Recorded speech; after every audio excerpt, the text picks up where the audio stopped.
nice guy. I haven't spent a lot of time with him either. He's very good, though. Yeah, he was great. And I sent the whole board that update from the governor and said, if one of you want to cover it tonight, fine, I'll do it otherwise. So, we'll see.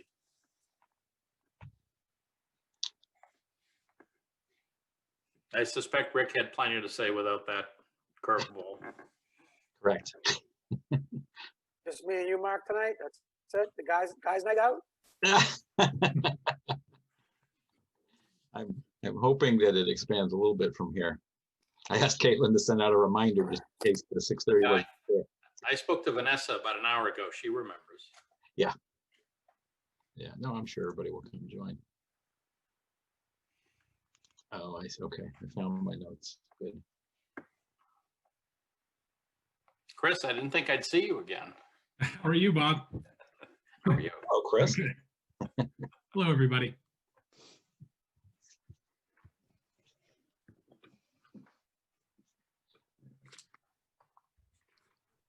Did the post office building get their occupancy permit? Yes, they did. That same day we last communicated, later in the day. I don't know if it changed anything, but I've driven by twice since and it was better. Well, now the other building's the problem. That's Is it? well, The old E-Mark? yeah. I mean, like I said, I don't spend any time here during the day, but Yeah. I imagine it's very frustrating. So far, E-Mark was doing a great job, so we'll see. I mean, they were very, very experienced right from the beginning. Have there been complaints about Gould Street?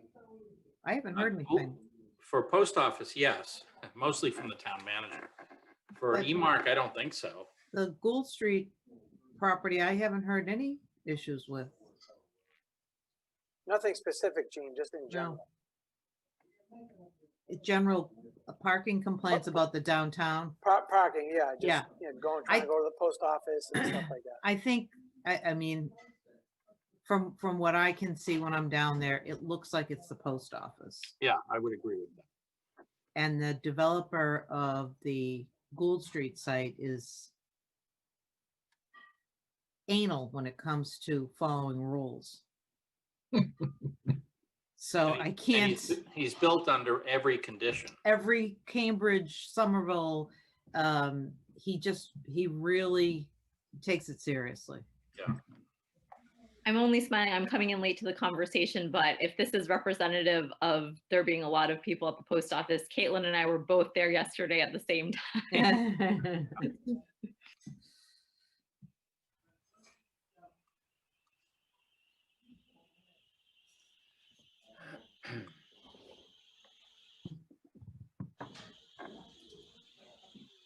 I think we'll hang on another minute, see if we can get everybody on before we move.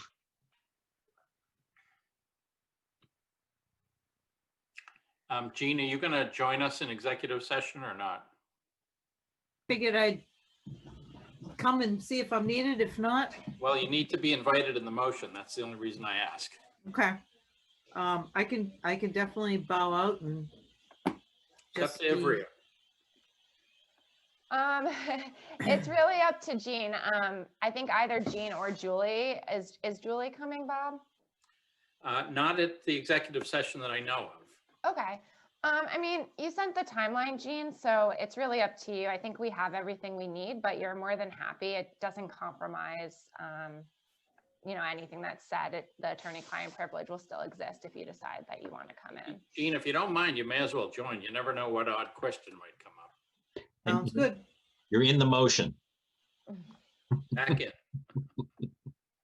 If it has to do with hot water, you'll find my name next to it, so I might as well stay. Right. Not just water, hot water.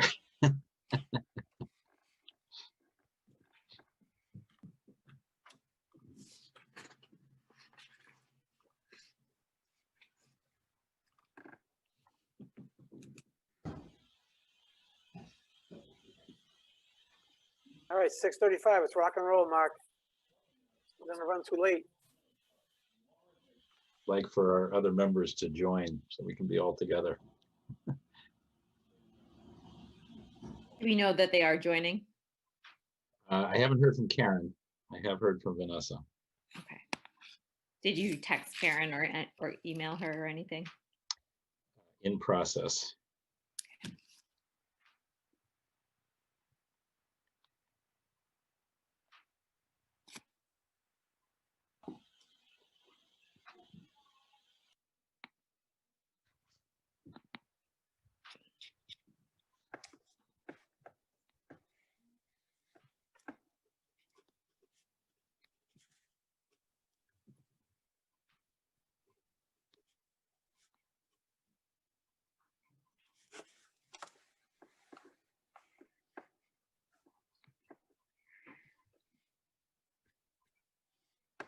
Caitlin, is there anyone in the waiting room? Just Lieutenant Abadi, which I Okay, just emailed him and reminded him that we have executive session first, so he can wait till a little bit.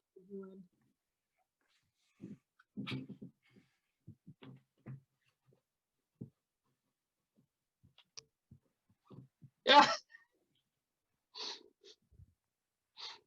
One member was expecting it at 7.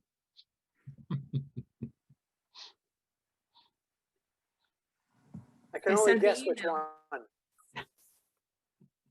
I'll take a wild guess. Sometimes belt and suspenders aren't sufficient. your instincts were good, though. Feeling.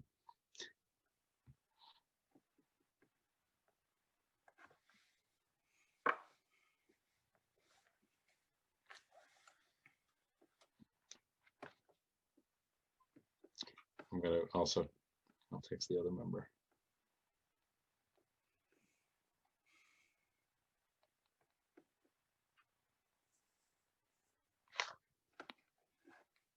Hi, everybody. Forgive me, I was traveling today.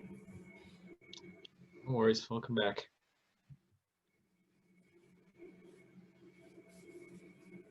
Just hang 1 second, and see if Vanessa joins.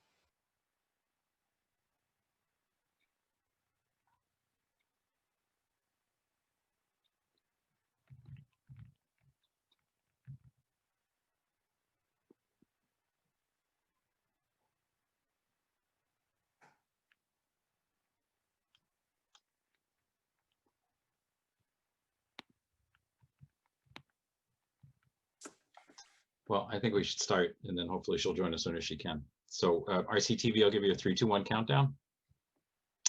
3, 2, 1. Good evening, folks. I would like to call the December 8th, 2020 Select Board meeting to order. Tonight, I'm going to just share my screen here for a moment. Oops, sorry.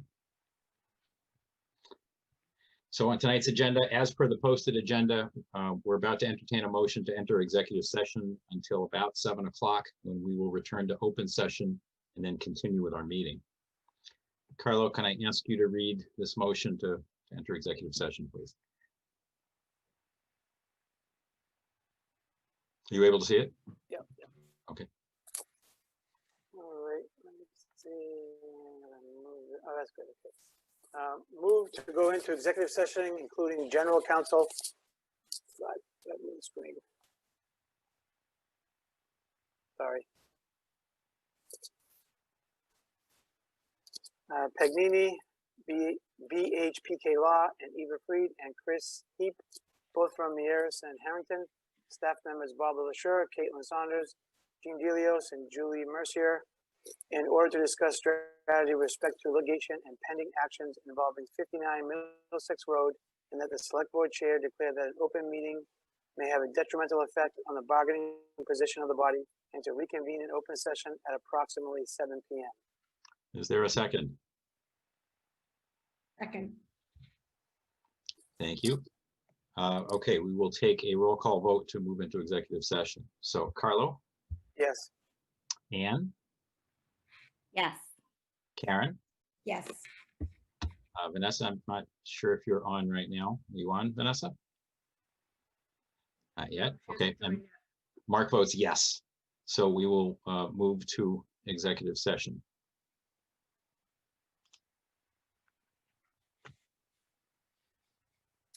All right, Phil, I'll put you in the waiting room and let you back.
meeting, we have returned to open session.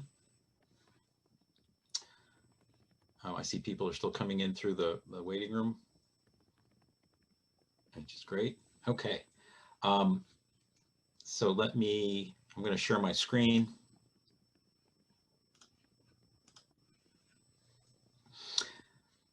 Okay, so welcome back. We are being broadcast on RCTV, Verizon Channel 33, Xfinity Channel 22, also available on Facebook Live, the link from RCTV and YouTube. We are running behind, apologies, but we will have a public comment session after we go through a couple of other agenda items. Just to reiterate public comment, we ask that people include their full name and address, not include any disparaging statements, and have content of not more than 2 minutes. Oops, sorry. Want to reiterate for residents that are looking for information in general about town activities, about COVID, please use the town website. If you need to reach someone specifically about human or elder services, you can reach Kevin or Carrie, COVID-19 help at ci.reading.ma.us, or general questions. Town Hall can be reached 781-942-6680, inquiries, needs, or comments. The Reading Coalition for Prevention and Support has provided some specific resources for residents in terms of how to reach out. Elliott Emergency Service is a 24/7 mobile service for psychiatric evaluation, crisis intervention, stabilization, and follow-up for children and adults and elders. 1-800-988-1111. We also have resources through Interface Mental Health, the Mass Substance Abuse Information Education Helpline, or directly to the coalition through Sammy Salkin, the outreach coordinator. She can be reached by email or by telephone. And again, for any emergencies, please call 911, not go through any of these. The Mask Up Reading campaign, I know we're going to come to it in just a second, but I wanted to show it. There are posters and things that are going up around town, which is great, just highlighting the importance of this. And I'm sure we'll talk about it in our COVID update. So our agenda looks like we will have a COVID-19 response. Dr. Rick Lopez is here from the Board of Health. And then Bob, you can talk about that. We'll do liaison reports, public comment, discuss licenses, approve liquor license renewals, discuss beer and wine only package store licenses, and town council will participate in that. A follow-up on outdoor commerce dining program or storage. This is following up from the CPDC meeting of a couple of weeks ago. There's one person to reappoint to the retirement board. 905, actually it'll probably be a little bit later, but discussing April elections, alternatives to in-person voting, and how we want to address our legislative delegation. Tonight, I think we will not go through the Article 1 on communication and defer that to next week, just as a little bit more preparation that can be done on that one. I want to talk a little bit about select board staff working relationships. We have one set of meeting minutes, and then we can talk about future agendas. So with that, let me stop sharing my screen and turn it over to Dr. Rick Lopez from the Board of Health.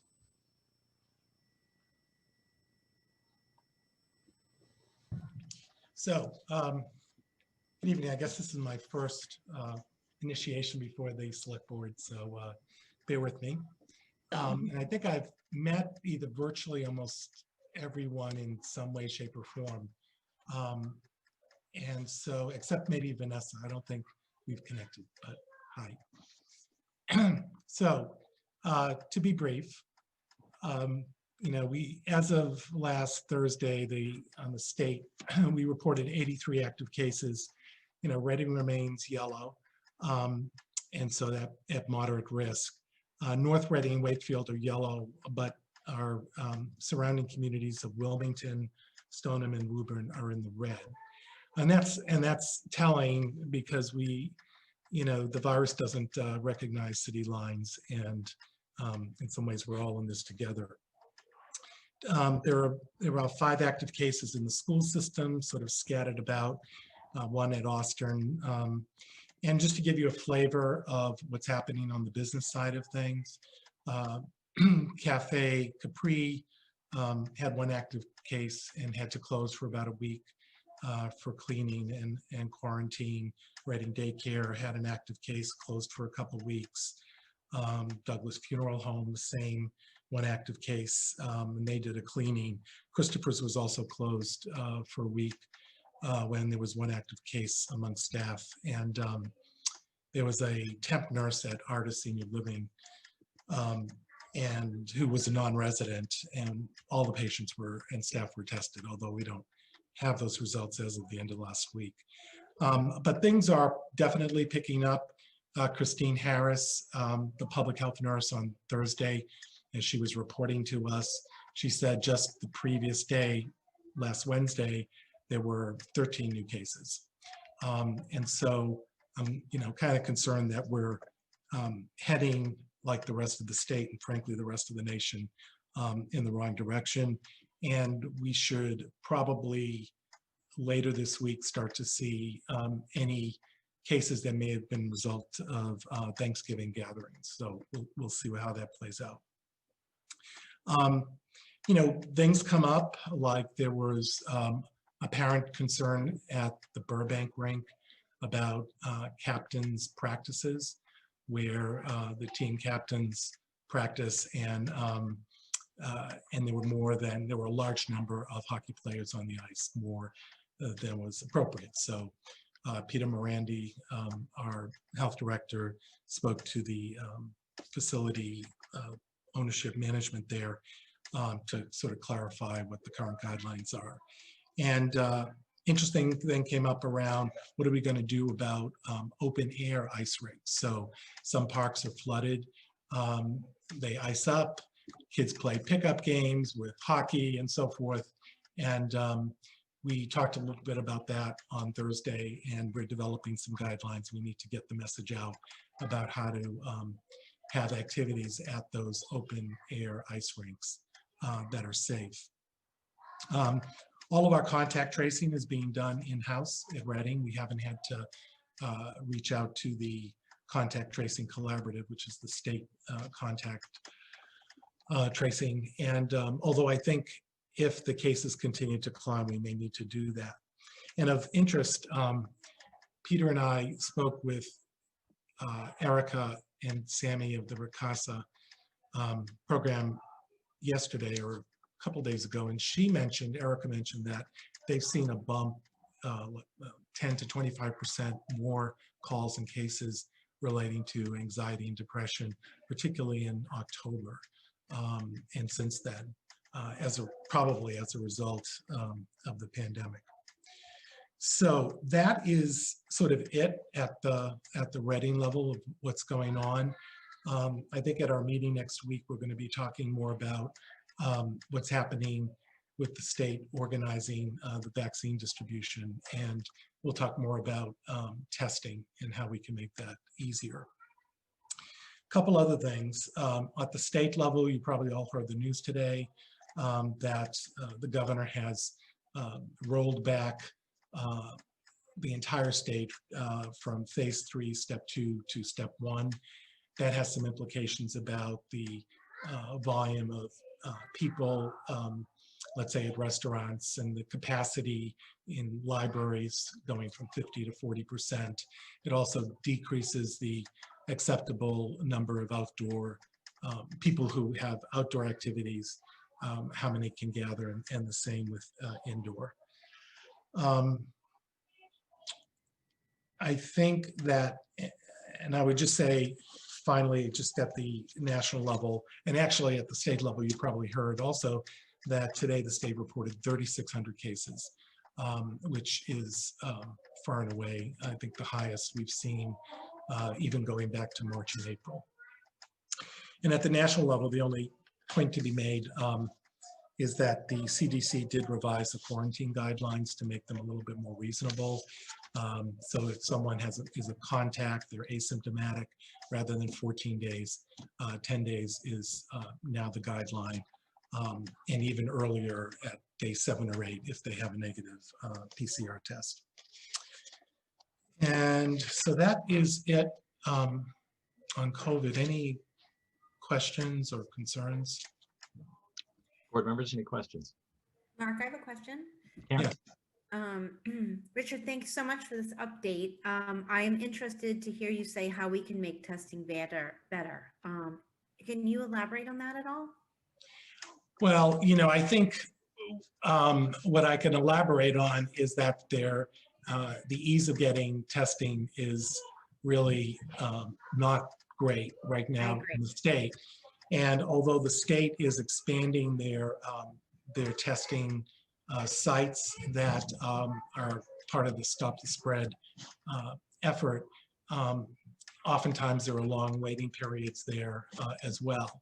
And in addition, insurance companies pretty much will cover testing if there's, if you've had a contact, you're being followed by the health department, you have symptoms that are consistent and so forth.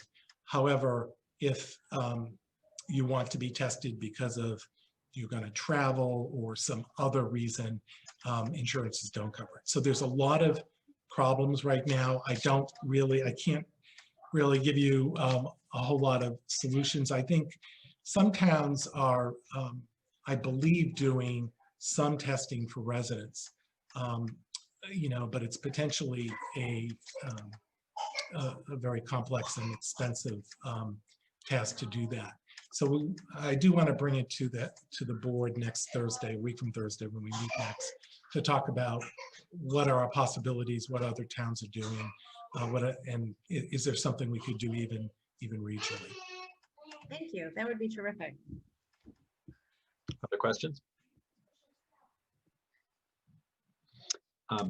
Rick, one thing I wanted to highlight at a couple things, one from the command meeting, but there was a shout out to our public health nurse, Christine Harris, for doing amazing work and really going above and beyond. Absolutely, yeah. Very She's appreciative. real. And she was recognized at the command meeting, and I thought we should recognize her here tonight as well. And just, if you're watching, Christine, I'm sure you're not, but thank you.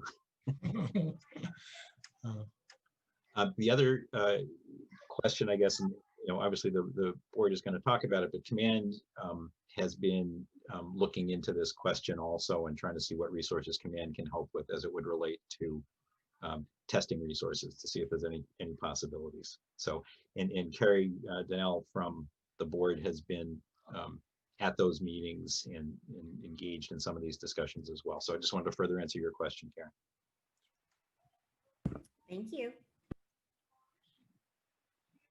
Great. Bob, do you want to add anything from command or COVID related? Sure, just quickly, thank you.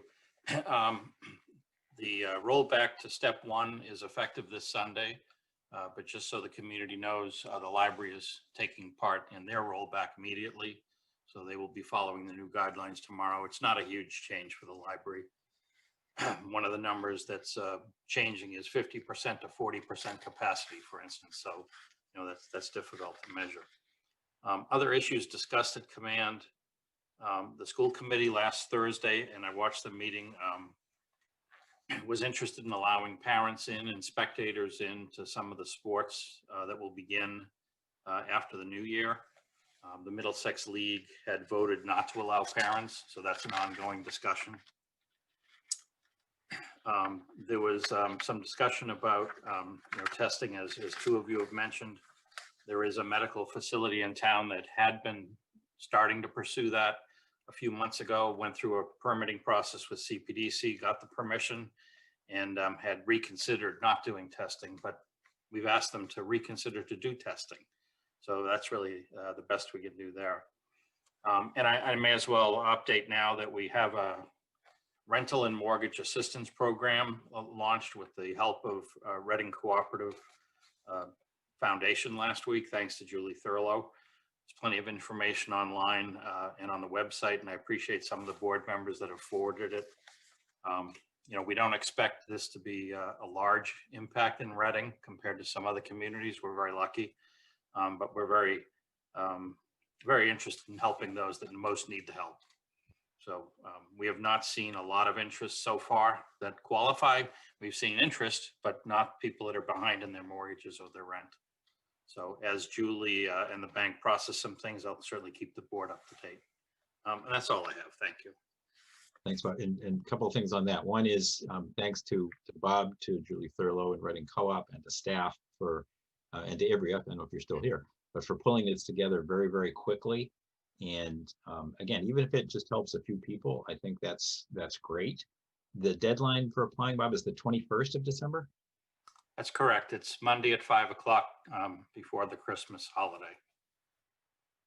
Okay, and there's lots of information on the website in other locations and through the, I guess the Reading Co-op Foundation is another option too. Great. Board members, any questions? Ann?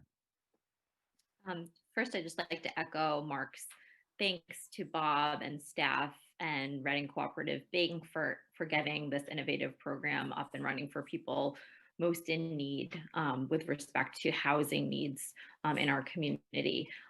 I did see some questions from residents about whether CARES funding could be used or what resources are available for residents who might be dealing with food insecurity or paying utilities, as well as what resources might be available for businesses. I anticipate that the short answer is residents should be in touch with Elder and Human Services for any ongoing COVID-related needs, and folks in that department could help point people in the right direction. And similarly, for businesses looking for resources, to be in touch with Erin Schaefer, our Economic Development Director. But if you have additional information, Bob, I'd be happy to hear what that might be. And I assume, do we have additional CARES Act funding going unspent or untapped at this time? Not that we've identified, Ann. You're right, there are other resources though, and it's not been used very much so far, but we do, and Mark shows at the beginning of the meeting, have some COVID-19 generic email addresses. And the resident did send an inquiry about 10 days to me over the weekend. And I was able to tell her to keep her eye open for the rent and mortgage assistance, because that was the situation she was in. Yeah, that COVID-19 email address or the COVID-19 help email address are really the best way if you don't have a relationship with town government. Okay. And did I see in the command notes, there were Elder and Human Services had already identified 25 people who would be likely to apply for the rent and mortgage assistance fund? That's correct. Any other questions for Bob? No, great. Rick, you are more than welcome to stay, but usually the representative bows out at this point. That's fine. I'm bowing out. Thank you very much. Have a good evening. You're very welcome. Hi, Richard. Thank you. Thank you, Rick.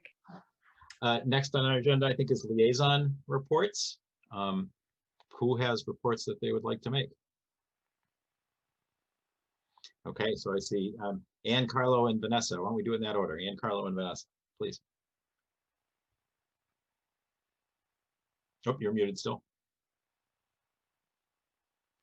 Why don't you start with someone else while I pull up my materials? One moment. Great, thanks, Carlo. Sure. Hello. Thanks. So it's been weeks now, but it was the Birch Meadow Master Plan meeting, which was very informative and detailed. And I have a lot of notes, but I'll keep it brief. Basically, it's a master plan, 10 years to fully implement once we start. And it gave a list of items that could be addressed now, some years from now, and then the grand, the big picture type things. But basically, there were 3 things were identified: critical, which is added safety and security, and 2, sustainable enhancements, which is parking, and other things with Sturgis, and then visionary, which would be adding turf at Coolidge, multi-purpose softball fields, other fields. And there was a lot of detail by the consultant, and it talked about, paths, it talked about Castine, it talked as a wetland and a resource, improving the tot lot, making it more walkable, and more lights. Lighting was a big topic. And he gave all there's no really dollar amounts to these things, unfortunately, but some things can be done sooner than later, like improve the fencing or adding fencing, or lacrosse, or wall ball, and just it was a great presentation. Lots to do there, lots of money to spend if we want to.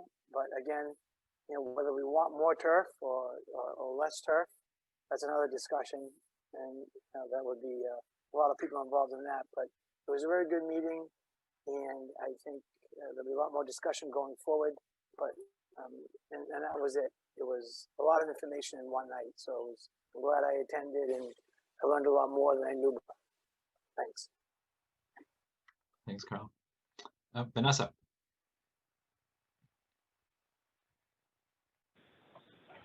Thanks, Mark. Yeah, thanks, Carlo. I also attended the Birch Meadow conceptual design presentation. For those that are interested, it did take place on November 18th. You can look that up on RCTV. Just to echo Carlo, great presentation, very thorough job by the staff working with the consultant whose name I don't remember, so I may defer to Jean on that one. Couple of things that they did talk about right at the end that I really liked was they broke down the projects, because they took the entire Birch Meadow field into consideration, and then they broke it down by urgency, cost, and codependencies. So what projects need to happen simultaneously because one will affect the other, and which ones we can choose to do in a piecemeal fashion because most likely because of the cost. Couple of things that I raised at the end were whatever changes, especially as they happen to parking. You know, I'd like to see electric vehicle charging stations be considered as part of that, and what other efforts as we make these improvements can take into consideration green or sustainability considerations. And I've also met with some of the members, I've chatted with some of the members of the Conservation Commission, and I think that, and then I raised this that night, that I think a member of CONSCOM needs to be present at all discussions. I know that for some of them, the CONSCOM staff has been there, but there's a lot of moving parts that go into reconsidering any of these designs, some of which there's a lot of historical knowledge on CONSCOM that they can address certain issues before any plans move forward. You know, this is a great example of a good collaboration that'll help alleviate some headaches if we include CONSCOM up front. So I mentioned that, and Bob, you know, if you can take that, or Jean, if you can take that into consideration when scheduling meetings to invite CONSCOM, they'd love to be at the table, and I think would really benefit from that. I have, on a separate issue, I have started to get questions from residents on when Town Hall is going to open. And I understand there was some question as to whether the Board of Health needed to weigh in on that. My understanding is that the Board of Health never originally voted. Sort of a tricky question now that numbers are rising and we're rolling everything back. But I do think it's something that we should consider sooner rather than later. The schools are open in a hybrid model. The library is open. I think residents would benefit from having Town Hall be opened as well, even if it's, you know, by appointment. And the last thing I have is I reached out to Bob as well as Chief Clark and Chief Burns. As we're entering budget season, one of the things that's been raised by Nancy Doctor, town meeting member, is the idea of having a licensed social worker, psychiatric social worker, I believe is the proper term, on staff with the police department to help them deal with the many issues, many behavioral issues, domestic violence, substance abuse, mental health, items that are calls that come into them. And I would love to see that resource be available to the police department to help them in their everyday work. So like I said, I mentioned to all of them, I don't anticipate that being added to the budget for tomorrow because this was a fairly recent discussion, but with the support of the board, I would love to see that approved as a priority under the police budget. Thank you. Thanks, Vanessa. Ann. Yes, so I have 3 reports, one from HRAC, one from the police department, and one from the fire department. Relative to HRAC, they are hard at work preparing the Martin Luther King Day celebration, and have actually put forward a request to the select board among other community groups. They would appreciate if select board members would be willing to record ourselves and submit to HRAC what beloved community means to you and your vision for Reading going forward. So to give a little bit more background, that's the specific ask for us as individual board members. This is the theme and the concept for this year's MLK Day celebration. Every year, Reading celebrates the message and accomplishments of Martin Luther King Jr. This year, during this unprecedented time of a pandemic, we've already started planning for an event themed Beloved Community that is both inspiring, engaging, and can be delivered 100% remotely. My dog is playing with a toy in the background, and my apologies if that's creating disturbing background noise. Dr. King popularized the notion of the beloved community.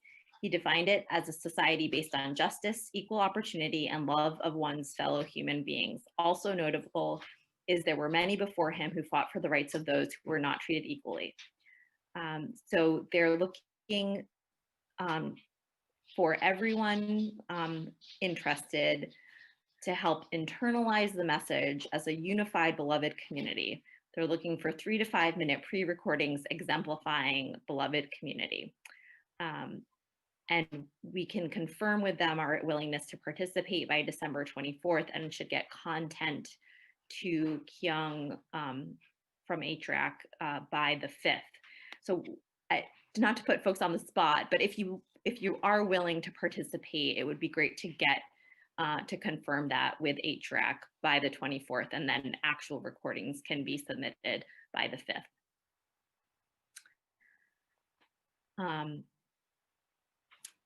Let's see, from the fire department,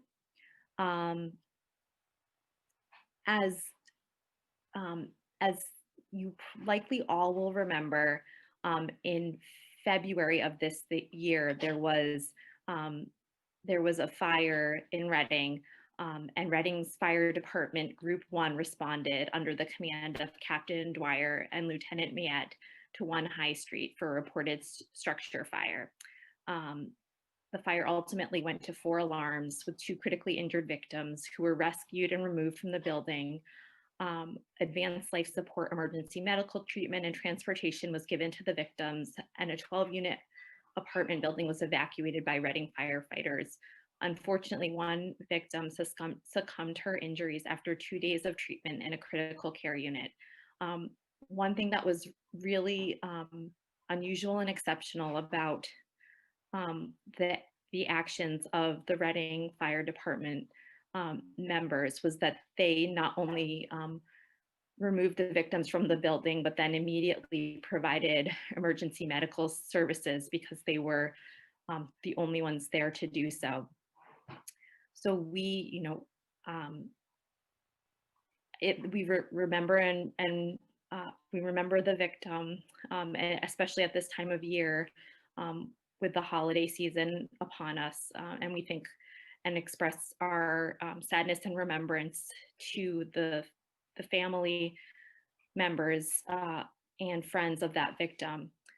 We also are proud to report that the Reading Fire Department members who responded to that fire have been recognized as firefighters of the year for the state of Massachusetts.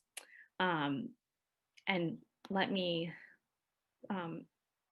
say the names of those officers. Chief Burns has received a letter from the Secretary of Public Safety and Security indicating that Captain Mark Dwyer, Lieutenant Scott Mayette, firefighter Robert Beck, firefighter Derek Loftus, firefighter Thomas McCarthy, firefighter Paul Dalton, firefighter Robert Forsey, firefighter Eric Bagby, firefighter Brian Roche, and firefighter Stephen DeBay will be honored for outstanding acts of heroism and bravery as part of the 31st Annual Firefighter of the Year Award ceremony. So we thank them for their service and bravery. Lastly, I have a liaison report from the police department. I know the board has been interested in an update on an investigation involving a Reading police officer on election day. I learned from Chief Clark, Lieutenant Brown has finished the investigation and is writing up his final report. There was a time delay with people getting back to Lieutenant Brown for follow-up, and the holiday caused some delays. Once the report is final, the chief will need to review it and may ask for additional information, or may need to speak to town council. He hopes to have an update soon, and with the importance of investigations being detailed and methodical, he says they require time and great attention to detail, and that sloppy and fast investigations do no one justice.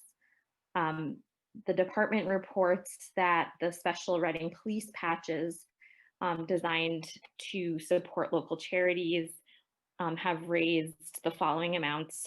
The autism patch has raised $1,350, the breast cancer awareness patch $890, the domestic violence awareness patch $480, and the camouflage patch for veterans $720. They've participated in over 150 birthday drive-by parades. I've participated in a few as an attendee, but not quite that many. Now, news that I think will be of interest to many residents. Working with the DPW director and town manager, they've modified the all-night parking ban, with many residents welcoming home family members who would otherwise be away at college and others having financial difficulties due to the pandemic. We thought this change made a lot of sense to try now. We will pay close attention to the impacts of this change on the community and evaluate how to implement this approach for future years. So when police will work closely with the DPW to determine when plowable snow is expected, and parking will be prohibited overnight when significant snow is forecast. On nights when a parking ban will be enforced, residents will be notified by way of the town website, town and police social media accounts, and RCTV. This was implemented this past weekend, and the response from residents has been positive.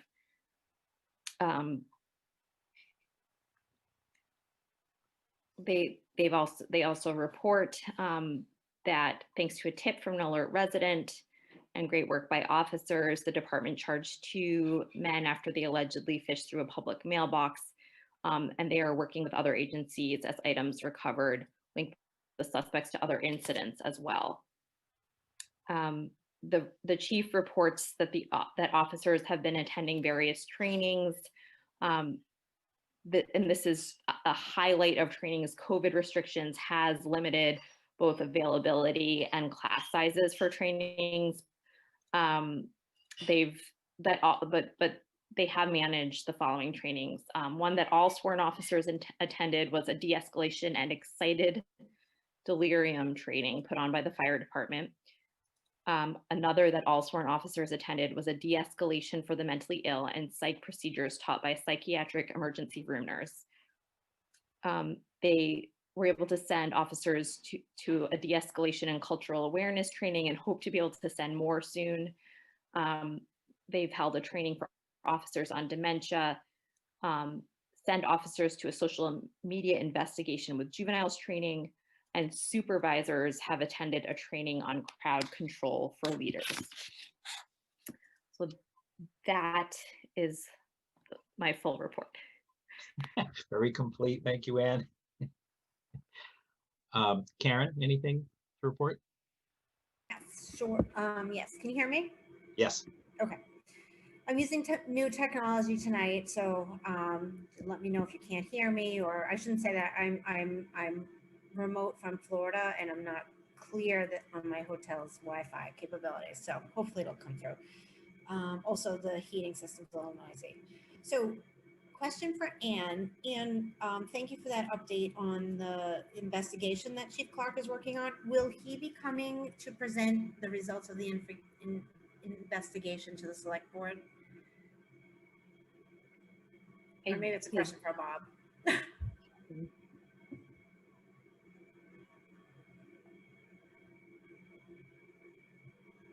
So are you asking Bob? Yes, I'm sorry. I wanted to, it was Anne's report, but I don't want to step out of line. Either Anne or Bob. What I would love to have is when that investigation is complete, that we hear it from the source. I can give you my viewpoint. I'm the discipline person at the end of the food chain. So I typically am not party to and aware of the investigation until it is 100% complete and given to me. So I don't listen to rumors, innuendo, and so forth. I need to deal with the facts at the very end. So until I see the facts at the very end, I just can't say anything else. That sounds perfectly reasonable. I just want to make sure we weren't asking a liaison to, do this kind of report. This is a pretty important investigation, and I understand it's being done very, very carefully. And so I am anxious when it is complete to get a full report and to be able to ask some questions, and for the whole select board to hear as well. All right, thank you. I also attended the Birch Meadow Master Plan, and I agree with my two colleagues, Carlo and Vanessa. It was a really exciting meeting. It was very well done, very well organized, and this is an exciting opportunity for the community, and all we have to do is figure out how to pay for it and phase it in. Because we didn't have a meeting posted, I just watched on RCTV and sent in my feedback after the meeting, and I echoed some of Vanessa's comments that, in the visionary categories, and we should not be excluding, energy and environmental factors, whether it's, parking EV chargers, parking structures. There's definitely some areas, and I don't remember the details, with a lot of wetlands. So my feedback was also mimic that. Please make sure that we continue to invite actual CONSCOM members to these meetings. But I'm very excited that the consultant, has saw no problem in incorporating some of these sustainable design features, solar, EV chargers, etc. And anyway, kudos for that team and keep up the good work. Okay, so I have been having some discussions with some CONSCOM members and Bob, and along the lines of making communication better. And I'm not sure that we've worked all of that out yet, but Bob immediately got on this issue and is having these communications. And so, Bob, I understand there was some additional follow-up that I would love to follow up with you after this meeting, if that's okay. I assume you don't mean tonight. I do not mean tonight. Actually, it might be part of my town manager report. Okay, that's fine too. Okay, great. And okay, so RMLD. So we discussed in our last meeting that RMLD has put into their budget an EV charger, in fact, for each of their service areas. So at this point, the general manager is preparing kind of a kickoff meeting for what she's going to call a pilot program. So from Reading, she is now specifically looking for 1 or 2 contacts that she can email the invitation to. This will likely happen in January. Chuck, one of our engineering folks, will be a major player. So it'll be about, so they've asked Reading to not only provide a couple of contacts, but also to think about some potential sites where our first EV charger might go. I know I would love to see it close to the downtown to tie in with all of the work that our business development person, Erin, has been doing. And I'd welcome feedback from other board members. But in any case, we just need emails so that she can invite them. And at that meeting, she'll be able to provide answer technical questions, what kind of locations will work, talk about, how parking enforcement might work, how the kinds of EV chargers that might be possible, and they will provide that part. They're already working with a couple of vendors. And also to talk about, once they know the proposed locations, then they can sort of do some analysis and say, well, here's going to cost you a lot more to pull in the electricity as these other locations. And so anyway, that's great news. They're moving right along. So, and the other feedback she wanted me to share with the board is that, so there is a policy, and this is an issue that some of the board members that have been longer than myself are more familiar with. So small cell, we've been talking about it. And I know when a proposal came before the board a year or so ago. So if it's AT&T or a subsidiary of AT&T, she wanted to make clear that they have a contract that they would need these folks to sign. The contract hasn't been signed yet. They've been communicating with RMLD about a couple of poles that they would like for their small cells, and there were some issues with those poles, not necessarily under the control of RMLD. One may be in conflict with an aesthetics bylaw or policy that we have. So she just wanted to make sure that the board knew, and also Bob and staff, that they are not saying no. They are working with this vendor to find an appropriate location, but there are some outstanding questions regarding some of the proposed pole sites, and they do need to sign the contract. And she has said to me to please communicate that they are trying to be as proactive as possible, keeping out ahead of this small cell situation, as we will likely get more requests in the future. And I think other than that, Bob, you and I talked briefly about the appropriate time to schedule a presentation with our consultant for the gas leaks, so that we can, once he's completed his second step, the team members and staff can better understand the kinds of leaks we have and the appropriate next steps, correct? Also part of my report. Must have read it. Right, well, this is like a nice little prelude. Okay, thank you. All right, that's it, thank you. Thanks. I just have a couple of quick things. So much of the, I guess, liaising time I'm spending is with the command group. So you're all, I think, now receiving the updates in terms of what's going on. But I want to compliment the group again in terms of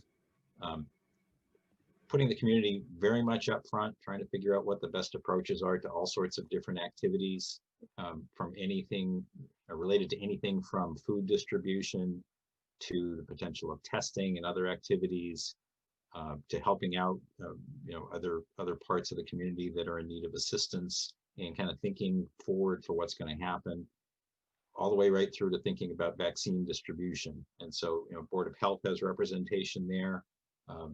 Each of the public safety groups are there.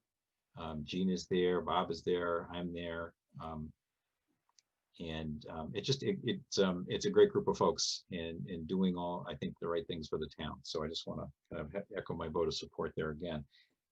The other thing is, I would like to make sure that we come back to offering office hours. I'm going to suggest that we do it before meetings, kind of a 6:30 to 7 o'clock block that we would do before meetings, and rotate that around. I am willing to volunteer for the 15th at 6:30. To kind of get things started, maybe ask other members to select a time, and then at our next meeting we can talk through who's going to get what for those activities. That's it from my side. Bob? Thank you, Mark. I joined a meeting today with Mike Flynn, who's the CONSCOM chair. Jean was there, Jane Kinsella from DPW, and additional staff.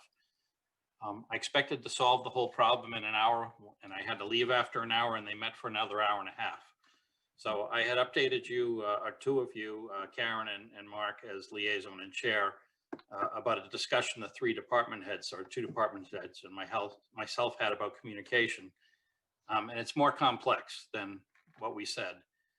The gist of what I got from this morning was two things. One is that the recently enacted policy on trees would have avoided most of the last two issues that you've heard about. had it been in place as early as last April. So that was good to hear in a way. And it left us with a different task in terms of the two issues. And the other was, there's two sets of experts. And it's very easy to me as a non-expert to see that it's very difficult for an expert to jump into some other expert's head and think the way they do. So a tree warden and a conservation person, just much as they work together, much as they share common language, they are not each other. So communication is, very important. And again, I missed the last hour and a half, so I can't really summarize, but it's an ongoing discussion. I'm not sure there'll need to be a change, but Mike Flynn was great from CONSCOM. He was fully taking whatever responsibility the board needed and needed to change. And so, once it's solved, I'll give you a full report. Town Hall, the last Board of Health meeting, I guess 2 ago, they did vote to allow Town Hall to open by appointment only with, certain conditions. So we've met all those conditions. We've got the paperwork lined up. The town clerk is doing a marriage intention, I believe, tomorrow by appointment. The reason we have not rolled this out with a big PR campaign is that Town Hall has been beset with contact tracing issues. We had to most recently clean the building, do a deep cleaning on Saturday, and we still have some test results for staff outstanding. So I want to be really careful in bringing the public into this building. It's never going to be perfectly safe, but I just feel like I don't have enough information to broadcast this widely. So those that know of a need to come into the building, we will roll out all kinds of information, but call the contacts you have now at Town Hall. Honestly, from what I've heard, only Laura Gem and marriage intentions are the critical ask right now. Everything else is still being done remotely, being done by appointments, meeting in the parking lot to exchange documents. I haven't said much, but the staff has done a great job with moving things online. Caitlin can tell you how all the applications for licenses, including liquor, are now all done remotely. People used to have to come into the building frequently, so we've done a nice job. On the gas leaks, I did get an update this morning. It's still in progress.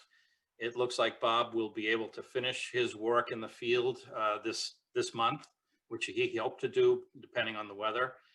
After he's finished that work, it's probably an appropriate time for that small group to meet. So I'm going to say January, but I'll be in touch, Karen. Last night I attended the PBC meeting, Permanent Building Committee. They spent about an hour talking about elementary school space, and then over 2 hours talking about town buildings and especially Town Hall. I bring this up because they do want to visit the board sometime in either late spring or perhaps early summer. They visited the school committee and did a summary presentation that I attended on all the school buildings pre-COVID, and they'd like to do the same with the board, with an objective to then update November 2021 town meeting on what they found. So town meeting charged them with a responsibility, and they have done it exquisitely well and very detail oriented. You'll get things to read that will keep you busy for a long time, but I really appreciate the effort they've had. So that's all. We will put out information either this week or perhaps early next week more broadly on how to get an appointment at Town Hall for those that don't know what phone numbers to call. But again, I just really want to be cautious. This is obviously the timing is not perfect, but we can't keep meeting people outside in the weather. So we have to have a limited amount of ability. And for those that are interested in coming to Town Hall, what you'll see is there's a Board of Health approved form that you must fill out and pass in order to be allowed in the building. The person that you've made an appointment to see or someone working with them will greet you at the door, help you fill out the form. If you pass and can be admitted to the building, you'll be escorted to your destination, and you will not be allowed to, roam in the building by yourself. That's the Board of Health agreed this is not the time. When business is complete, you'll be escorted to the door again and thanked. We don't believe that we've had enough traffic to have to limit applications, but we do understand what the capacity of rooms in the building are should that get very busy. But again, aside from the permits and the building department every morning, generally speaking, and then the town clerk for these particular instances. We just don't see demand that we can't meet otherwise. So we'd like to still encourage residents not to come in the building unless they really have to. So that's all I have. Thank you. Thanks, Bob. Any questions or comments from board members? Ann, and then Carl. Thank you, Mark. Bob, a resident had reached out to me about one of the emails that you'd sent to the board that was in the packet about the Prescott Street incident and police investigation. I know you had reassured me over email that there was no present danger to the community, but could you give a little bit of an update on that situation? I can, but again, I'm not the expert, and there is several active investigations ongoing. Okay. So as I understand it, there were 2 occupants in the house. Sadly, one of them has passed away recently, and the other is still there. A lot of, I'm not really sure what I should say in public, but I guess you've seen a press release from the police. A lot of weapons were removed from the house. Some munitions, including hand grenades, were removed. They were exploded. We think at Camp Curtis. We don't know that. Dave and I were on the phone by coincidence. We both felt the earth shake at the same time, so we wondered. But once the police were inside the house, they were asked to come in by a neighbor rather, because the door was open to do a wellness check. Once they were in the house, they secured everything. So fire had to take one of the occupants, who then sadly passed away, to the hospital. And, they secured over a 2-day period. The state police bomb squad was in there, and they secured the property. Based on what they found, there was no immediate danger to any of the neighbors, but there were a large cache of weapons. And there was a clear hoarding evidence in the house. So that's really all I know. And you said no immediate danger, but also no current danger. Correct. Thank you. Carlo. Thanks. I just have a request before I forget on the parking, on the overnight parking. Not everyone's on social media. Can we do a reverse 911 as well? Because, where this is a kind of a trial, I think that's going to be needed. Not everyone's on Facebook or can't put it in the paper, so it's going to have to be pretty, time is of the essence okay, get your cars off the street. I think that'd be wise for this season. Yeah, Carlo, I'm more familiar with the communication strategy with respect to don't worry about your car. I'll have to ask the question as to when you do need to move your car, what tools will be used. I would suspect those are more urgent. So I think you're probably right in terms of how we'll communicate it. But we also know that we don't want to have to communicate every storm via code red, because people will stop listening. Yep. Carlo, I brought this up, in fact, Chief Clark was very concerned about the overuse of code red, and that he thought that it would be good to try it with this last storm without code red to see what kind of compliance took place. And he reported on Monday that he thought the compliance was excellent. So I know it doesn't reach everybody. I did ask the same question. It worked the first time.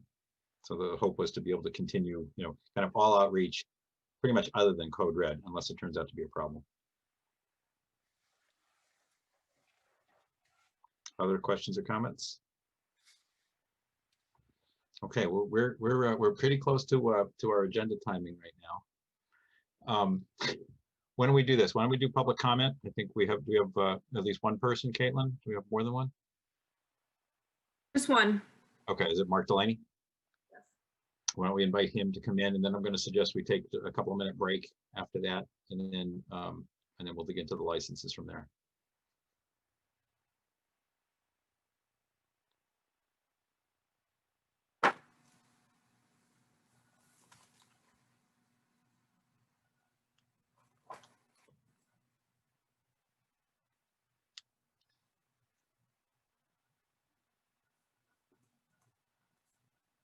Hey, Mark. Oh, it says you haven't connected yet. I think you're there, but muted.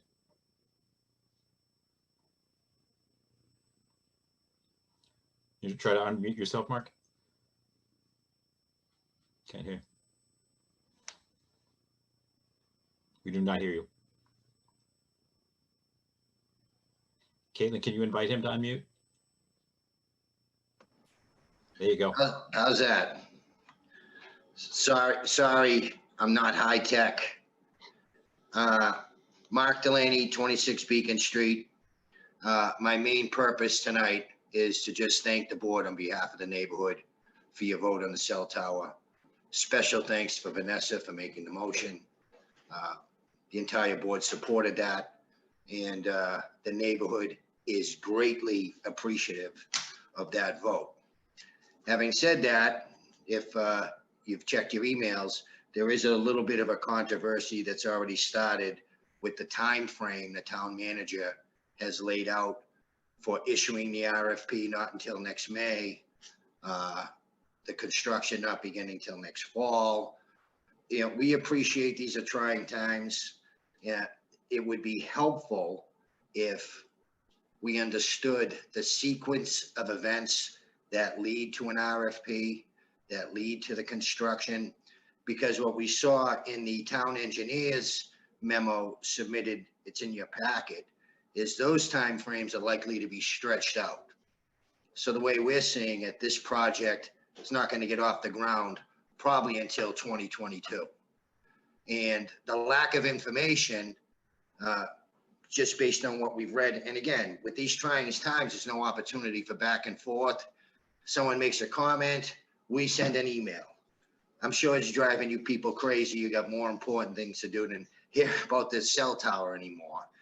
But I would ask if the board might consider getting town staff to maybe produce a document that shows the sequence of events that need to occur leading up to an RFP in this instance, lead to construction, maybe an update on a monthly basis they could post on the website. So at least the people in the neighborhood would have an understanding as to what's going on.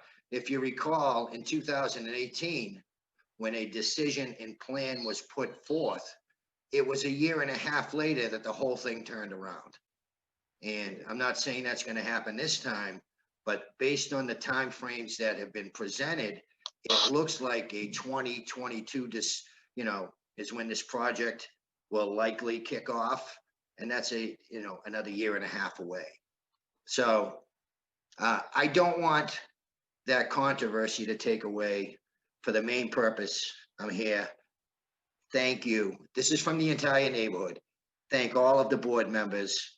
We want to work with you. We want to help you. We have some ideas on public safety, where the town can get funding to support the work that in the relocating of the antennas, technical support and financial support to assist the town with that aspect of the project. And I know there's no back and forth. I know you've heard enough from me. Thank you again. And Vanessa, thank you for making that motion. That's from our neighborhood. Thanks, Mark. Is that under 2 minutes? Thanks, Mark. Just over, but that's okay. Okay. Thank you, Mark. Thanks, Thank Mark. you. Thank you again. Board members, it's 8:35 by my clock. Why don't we take a 5-minute break and come back at 8:40? So we'll stand in brief recess till 8:40. Sure. Thank you.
I only just came back and don't know what that's about, but okay.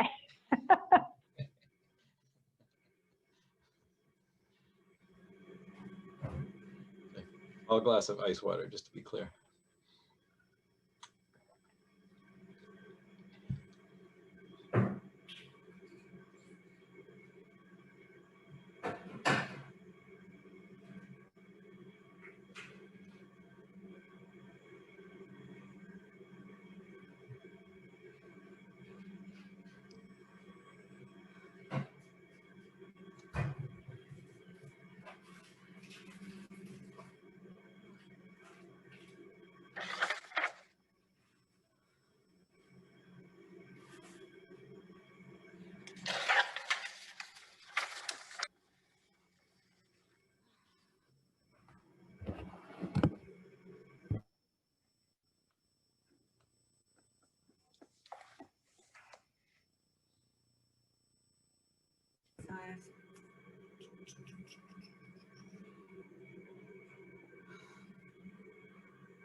We're at 2. Oh, Vanessa makes 3. Karen, you back? I'm back. Great. Anne, are you on by any chance? A couple more seconds.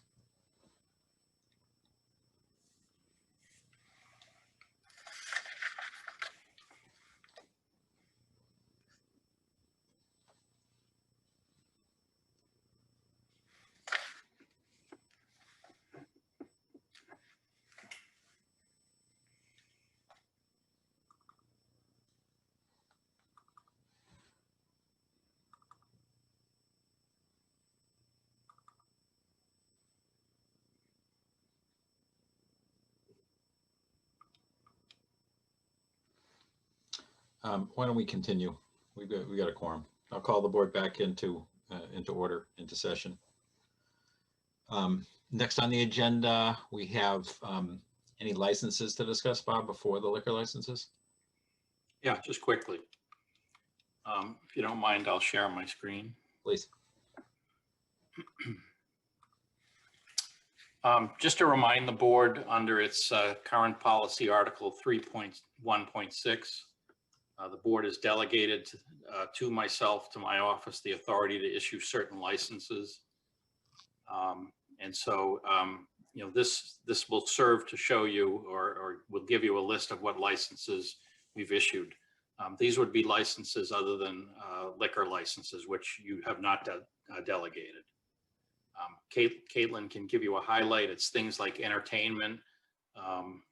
You know, you kind of see the things that can't be, but it's pretty much everything else. Entertainment, common victualler are the most common.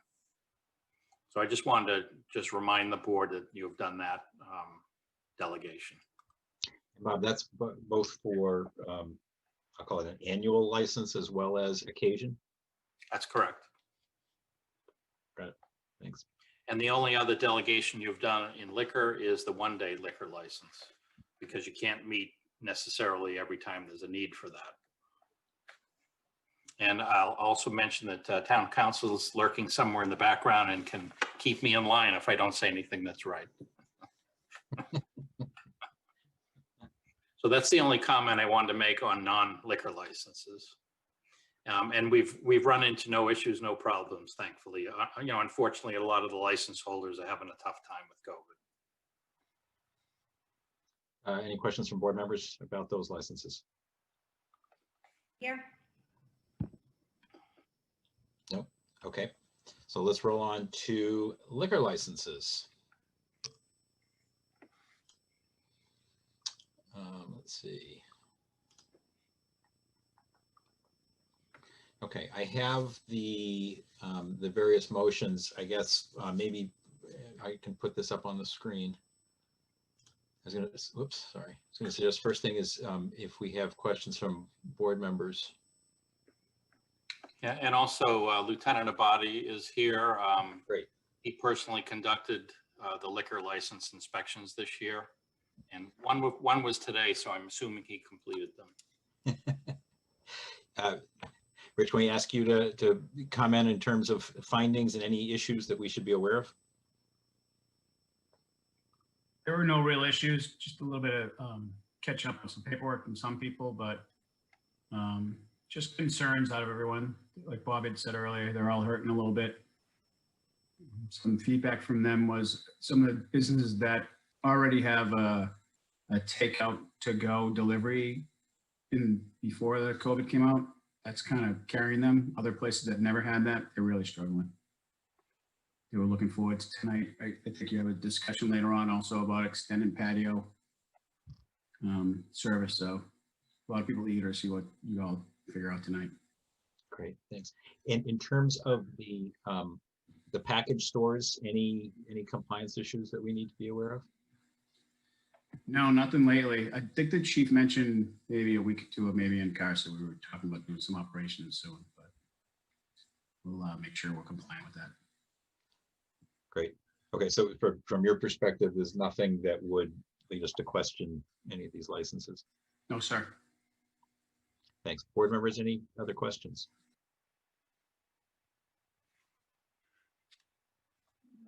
I'm not seeing or hearing any. Let me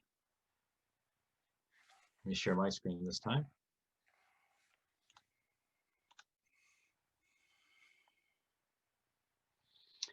One thing that we did, just to kind of check back, one thing that we did talk about last year when we did these, I remember a discussion about, did we talk about meeting with them annually to ask the license holders to join us for a meeting? I'm trying to remember back to that discussion, but wasn't there something about kind of reinforcing our core issues? Am I thinking? We have brought that up, Mark, yes. Sorry, I don't remember the exact details. yeah, I thought we asked that we could kind of meet face to face or screen to screen. Anybody else? So thanks, Vanessa. Anybody else remembering that one? I think we probably should check back to what it was. I think some of that may have been either resolved or addressed by the new policy changes for requirements that Caitlin maintains for the frequency with which they need to supply the town with updated information on who is providing liquor within their stores. Now, this was a while ago and pre-COVID, but that's by recollection. I think you're spot on. I think that's what the discussion was. So, Caitlin, are you getting what you need on a timely basis, in particular, the tips trainings and things like that, and making sure you have all the certifications? Yeah, well, we just, like Lieutenant Abadi just did all the inspections, so I got all of the tips training again. And so what we had decided on last year, I believe, was if they brought on new employees, they were supposed to send us their tips training right away instead of waiting till the annual inspections. I'm going to assume no one brought on new employees during the year. I didn't receive any tips trainings during the year, but now that I have them all for the end of the year, if you would like me to, I could go back and see if there are any new ones that slipped in there from last year. But as far as like adding employees, because I think that was last year, there was a time lag for when the employee was working and when they had gotten their training. So we put in the new, they had to get their training before they even started working, and they were supposed to send that to me right away. So can't say I received any new employees during the year, but that doesn't mean maybe they didn't, I mean, has been COVID, so good chance that no one has brought on new employees this year. Maybe we could just send people a quick note, just ask if they have. Mark, I would second that. I was thinking the same thing. I know it's been a rough year for everybody. I find it hard to believe there have been no new employees. Well, now that I, because we were supposed to collect all the new ones, I do have all the, well, I should have all the new ones for this year. So I can check to see if they match up from last year, or if you want me to just send a note, whatever you want me to do. I think checking in is. I don't, I'd be curious, I mean, all those tips training certification have to have dates. So if they're coming in between January and now, you know, they should have been provided to the town sooner. So there's both the renewal dates that would be on them as well as just making sure everything is current, right? Because I don't know if the renewal dates are, I assume they're all over the place.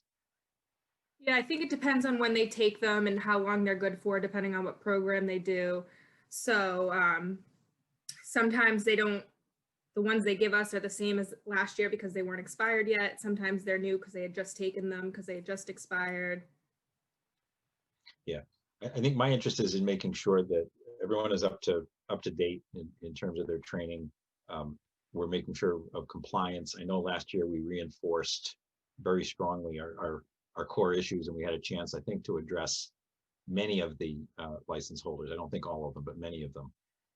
So, you know, as things are in compliance, that's great. If everything is current, I think it's worth though sending a note out, just asking if there were any new employees, and just to make sure everyone has sent all the information in, just so that we're all clear. Mark, Karen. could I make a suggestion? And Caitlin, let me know what you think. So if you've got, I'm going to guess that you might have a spreadsheet showing all of these. Is it possible when you reach out to these businesses to send it to them and say, here's what I have for you? Or have there been any new employees? Just a reminder, we need these updated like annually. Yeah, I can create something going forward. I do have, they usually provide us with a list of their employees, and then we match them up to make sure we have all the tips. But I could start using that information, start an Excel sheet and use that going forward. Well, I'm new to the process. Is this, I'm sorry, you guys, is this a once per, no, you said if they get a new employee, the tips should come along. Yeah, so before last year, it was just once a year we were asking them. Okay. Or it had been happening like that. We had just been collecting the tips at the yearly inspections. But I think last year we felt that any new employee, whether they come on, whatever time of the year they come on, they need to send over their tips training to us immediately rather than wait till the end of the year for the inspection to give it to us. I was just trying to think of an easy way. I'm not looking to create work for you. If I got an email like that asking me if I've remembered to do that, and I had a list in front of me, I could quickly scan and say, oh no, I know that I have new employees, or those people don't work for me anymore. So go ahead. Does the renewal form have a list? They have to list their employees on the renewal form? It's not on like a form. The renewal paperwork asks for, we give them a list of everything they need to give us every year, and on the list is their employees with the tips certified. Okay, so we would see who they're saying they have on payroll, and that here's the date of their tip certification. Okay, I'm satisfied with that. Any other comments or questions? Okay, let me put this back up. If there's really maybe just a way to send them a reminder. Yeah, I can, when I send them their new liquor license, I can just put in a note saying to remember, please remember to send us any new employees tips as soon as they are onboarded or something. That would be perfect. I think that's great.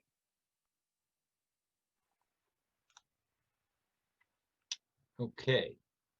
Carlo, can I ask you to read this motion? This relates to package stores specifically. Okay. Move that the select board renew the all alcoholic package store liquor license for HT Writing Liquors LLC, DBA Bay State Liquors, 345 Main Street, Rockshot Inc., DBA Square Liquors, 13 High Street, Jay and Ricky Inc., DBA Ricky's Liquor, 214 Main Street,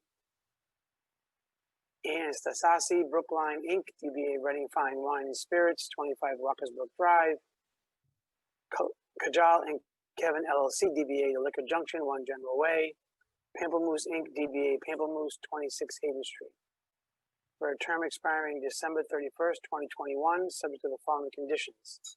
all bylaws, rules, and regulations of the town of Reading and of the Commonwealth of Massachusetts shall be followed and subject to a satisfactory inspection of the establishment by the town manager or his designee. Is there a second? Second. Sorry, was that Karen? Yes, it was. Thank you.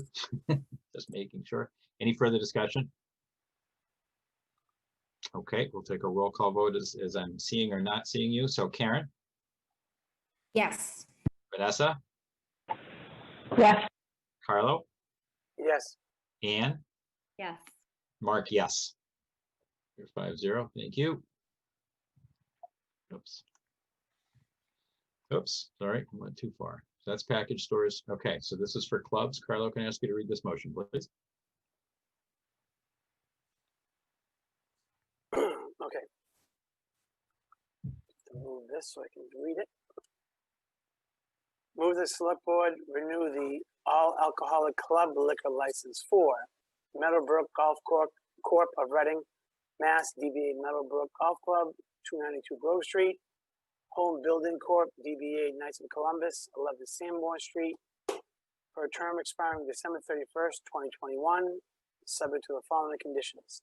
All bylaws, rules, and regulations of the town of Reading and of the Commonwealth of Massachusetts shall be followed and is subject to a satisfactory inspection of the establishment by the town manager or his designee. Is there a second? Second. Thank you. Sorry, I didn't hear what that was. Is it Karen? That was Karen. Second. All right, Caitlin, you're catching it. That's fine. Any further discussion? Not appearing. I'll go in reverse order this time. Ann, Yes. Carlo, Yes. Vanessa, Yes. Karen, Yes. Mark, yes. 5-0. Carlo, can I ask you to read this for veterans clubs, please? Okay. Move that the select board renew the all alcoholic veteran club liquor licenses for Reading Veterans Association, Inc., DBA American Legion, Post 6237 Ash Street, for a term expiring December 31st, 2021, subject to the following conditions. All bylaws, rules, and regulations of the town of Reading and of the Commonwealth of Massachusetts shall be followed and subject to a satisfactory inspection of the establishment by the town manager or his designee. Is there a second? Second. Thank you. Any further discussion? Not appearing. Carlo, Yes. Ann, Yes. Vanessa, Yes. Karen, Yes. Mark, yes. 5-0. Okay, Carlo, can I ask you to read this one this is for the restaurants, all alcohol restaurants. Okay. Move that the select board renew the all alcoholic restaurant liquor licenses for Anthony's Coal Fire Pizza of Reading LLC, DBA Anthony's Coal Fire Pizza, 48 Walkersville Drive, Mercom Inc., DBA Cafe Capri, 355 Main Street, CAC Foods Inc., DBA Venetian Moon Restaurant, 680 Main Street, Pepper Dining Inc. The reading of the motion. Can I do that? What? I move to dispense with the reading of the motion. Second. Do we need to vote on that? I assume we vote that through. We'll vote it through. Okay. Okay, Carlo, how do you vote? This is for. I will second Ann's. Sorry, thank you. We'll proceed to vote on the motion to suspend the reading. Carlo, Yes. Ann, Yes. Karen, Yes. Vanessa? Yeah. Mark, yes. Whoops, and I lost the page. Sorry, there we go. So can I suggest just read the last paragraph here for the term, just so we're clear? All right, I'm gonna read the first sentence again, and then I'll read the last paragraph. Great. Move that the select board renew the all alcoholic restaurant liquor licenses for a term expiring December 31st, 2021, subject to the following conditions. All bylaws, rules, and regulations of the town of Reading and of the Commonwealth of Massachusetts shall be followed and subject to a satisfactory inspection of the establishment by the town manager or his designee. Is there a second? Second. Second. Thanks, Karen. I think second on that one. Any further discussion? None appearing. We'll take the vote. Anne, Yes. Carlo, Yes. Vanessa? Yes. Karen? Yes. Mark, yes. All right, Carlo, this is for beer and wine restaurant licenses.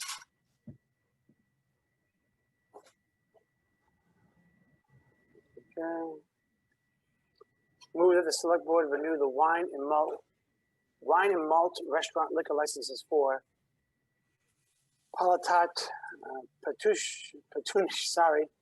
Palatat Patanushan, DBA Bangkok Spice Thai Restaurant, 76 Haven Street, for a term expiring December 31st, 2021, subject to the following conditions. All bylaws, rules, and regulations of the town of Reading and of the Commonwealth of Massachusetts shall be followed and is subject to a satisfactory inspection of the establishment by the town manager or his designee. Is there a second? Second. Thank you, Karen. Any further discussion? Not appearing. As I'm seeing you on the screen. Carlo, Yes. Anne, Yes. Vanessa, Yes. Karen, Yes. Mark, yes.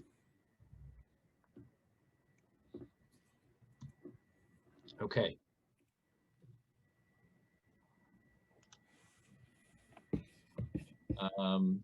Okay, we come back to the agenda for a minute. Sorry, just catching myself up. Mark, Carlo, can I ask a question? Sure. What we just did was there going to be any conversation on some relief for the fees, or is that a future discussion? so it was brought up in a letter, and it's also in the packet to have a discussion about that. So we do have a schedule of fees, and I guess that applies unless we make a change to it. Does that would seem to make sense? So would you like to have a discussion about the fees? Well, I don't know if this is the appropriate time, and I think some relief would be really appreciated. And I don't know if the board is ready to discuss that now, or it needs to be discussed now, or we can discuss it in an upcoming meeting, but it doesn't have to be tonight. I just wanted to bring it up because it's something that has been requested and other towns are doing it to help our small businesses in town. And not every business in town, pays these fees. Every business has different fees that they pay to the state and to the town, but the alcohol licenses, whether it's a package license or a pouring license, is more of a burden, let's say, this year and into next year as well. So whether it's now or in the near future, I'm open. So Ivrea, can I ask you the question, would it be appropriate to tackle that now or to put it onto an agenda next week? Sorry, I think it'd be more appropriate to discuss it next week. You could have a clear agenda item, and I'm sure that there are interested members of the public. Okay. So Carlo, is that acceptable? We'll do that. We'll set it as an agenda item for one of the, I guess either next Tuesday or next Wednesday, probably next Wednesday. No, thank you. Yeah, sorry I brought it up now. I could have brought it up at the end of our meeting. No worries. I might just suggest that, Caitlin, to the extent that you don't cash checks, or hold the checks just in case, it's a lot easier to return a check versus to give money back from an account. I don't know how you're dealing with that. And Yeah, normally our finance policies are cash the check and issue a refund if you need to. Okay, so we can deal with that, I guess, in the back end. Yeah. So in other words, timing is up to the board. Yeah, I think it would make sense to do it before year end though. So. Okay, so, all right, we'll bring that to the future agenda. Maybe for today, sorry, today is the 8th, so the 16th is a possibility. I knew that things would fill up. Thanks for bringing it up, Carla. And just FYI, board members, you saw in your packet, Bob had made some comments on a survey of some other communities, so we can bring that back for the next meeting as well. Next on the agenda is discuss beer and wine only package store licenses with town council participation. Right. So as you're aware, a member of the public, the owner of the Reading Quick Stop, has expressed an interest in obtaining a liquor license to sell wine and malt beverages only for off-premise consumption. So he wants to have a package store where he'll only sell beer and wine. The town of Reading currently does not issue beer and wine only package store licenses. All that the town issues is all alcohol licenses for package stores. And that's because of the special act, which I circulated, that was adopted in 2016. So there are a couple options if the select board does want to consider moving forward. And I can go through those options now, or if you want to have a discussion, we did circulate a letter explaining some of those options to the board. So it's up to Mark, I guess, on how you want to proceed here. Board members, do you want to have a quick discussion, or would you like to just kind of think about options that we may have that we can look at here? Carla. I just have a quick question for Ivia. I read everything that you sent us.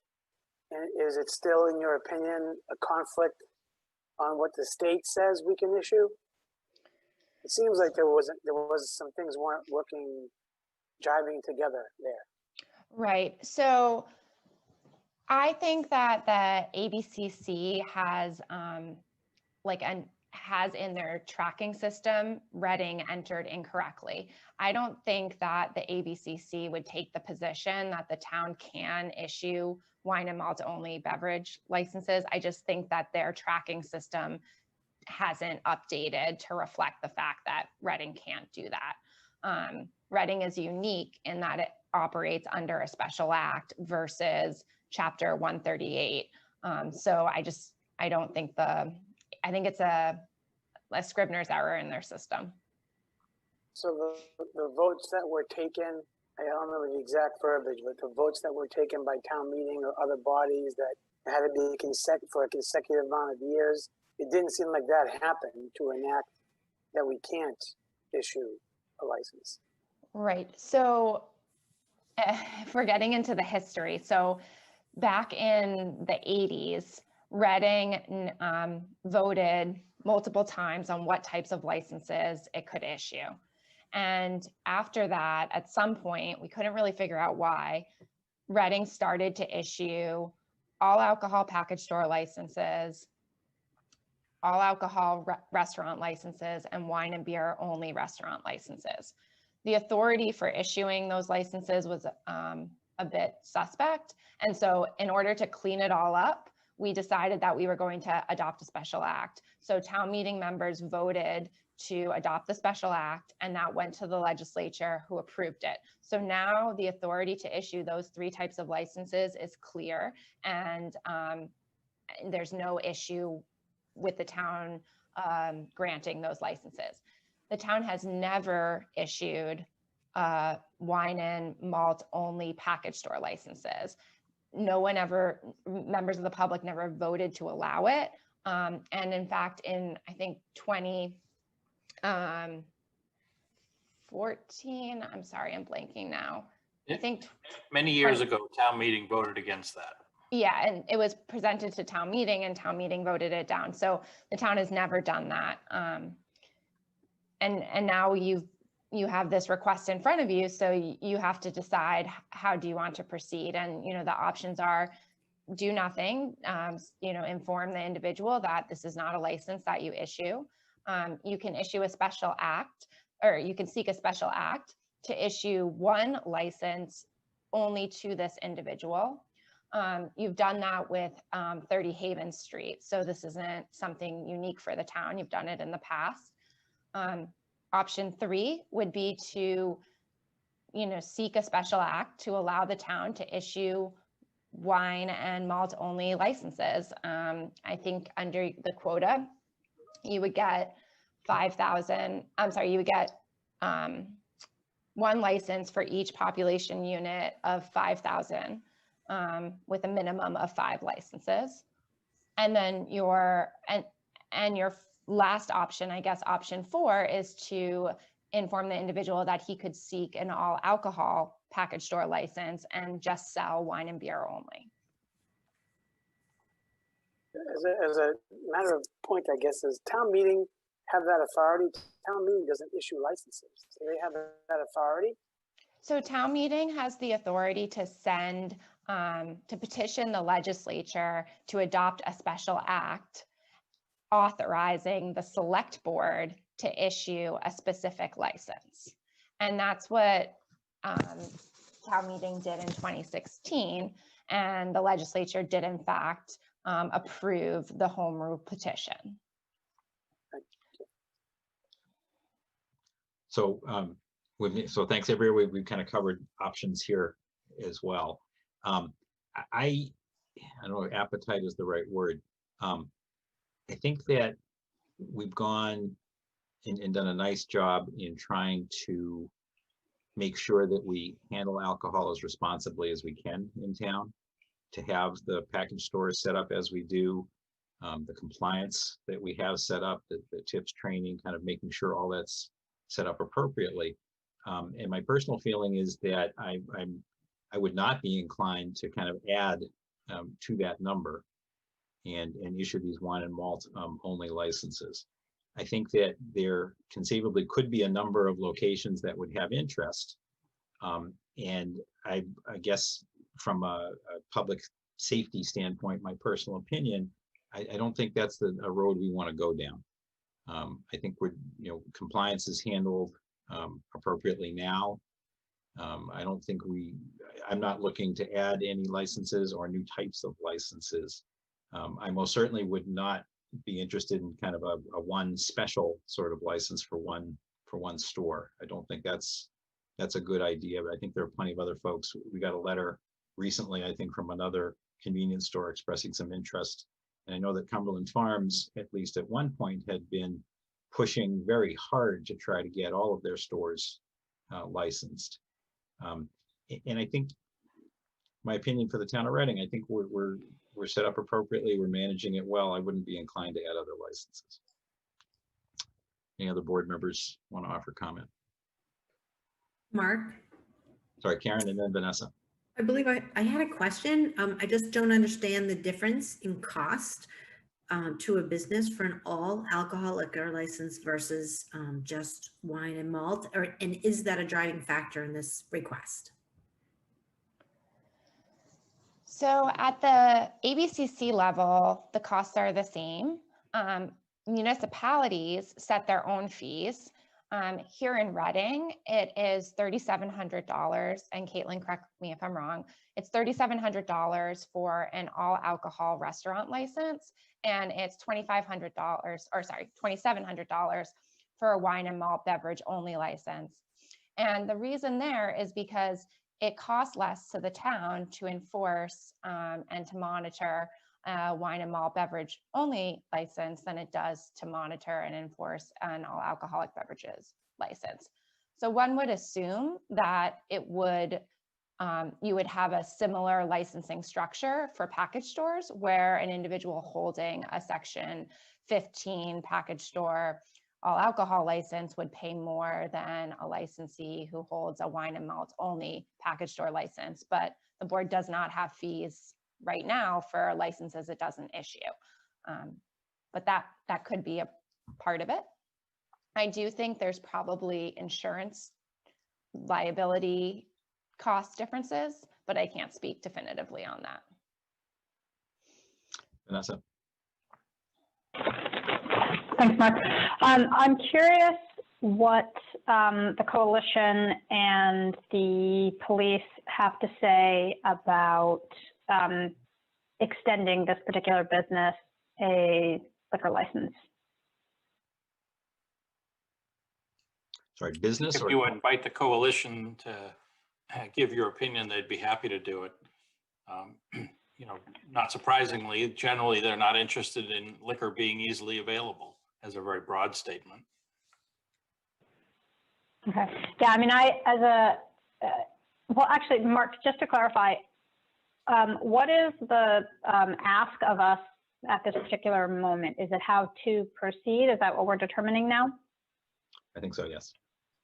Okay. I'm of two minds here. I agree with you, Mark, that I feel we have an appropriate number of liquor stores within the town. At the same time, I appreciate that some businesses are trying to expand in order to stay afloat. I don't necessarily want another empty storefront. But what the coalition and the police department have to say about this would very much, be of interest.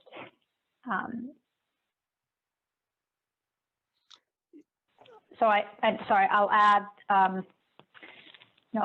think the board has a responsibility to balance sort of the business needs and the business requests with the public health and what's appropriate for the community. And I'm not saying I will state, where I think that stands just yet, but if we can get more feedback, I would very much like to hear that.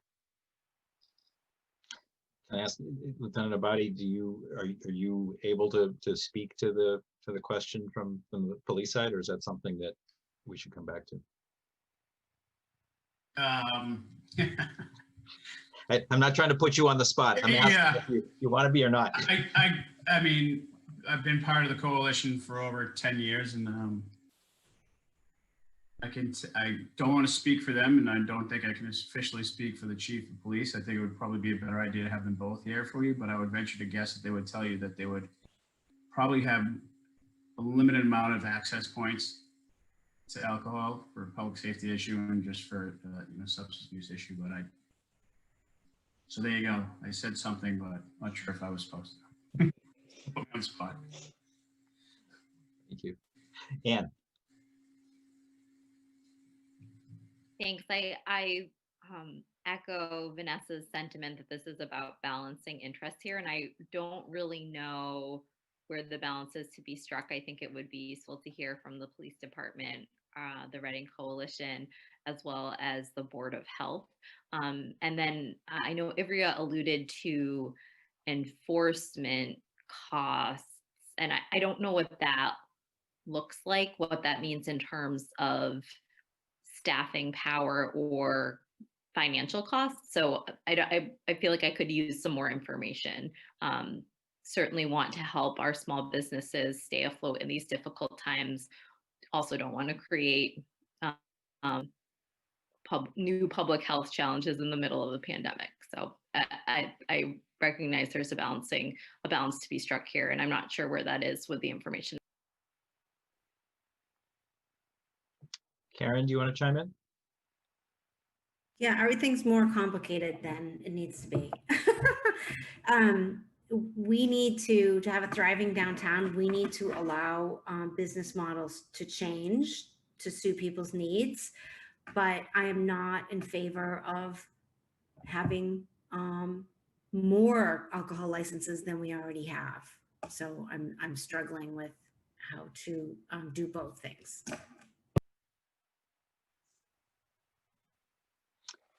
So I think what I'm hearing is the board would like to hear from the Board of Health, the coalition, and the police at an upcoming meeting to kind of hear their thoughts before we decide how we would approach this topic. And I think the question, if I've got it right, Ivrea, is really whether or not we want to approach the topic.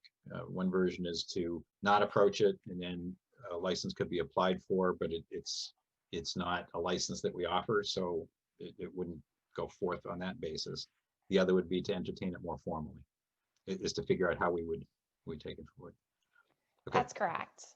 Thanks. That's correct. And just to add one nuance to the discussion is that your license quotas are based off of the census, and the census, as we all know, wrapped up this month or last month and will be certified in April, barring anything else happening. And that will go to the ABCC. Once the ABCC gets that, they will allocate additional licenses provided Redden's population has increased.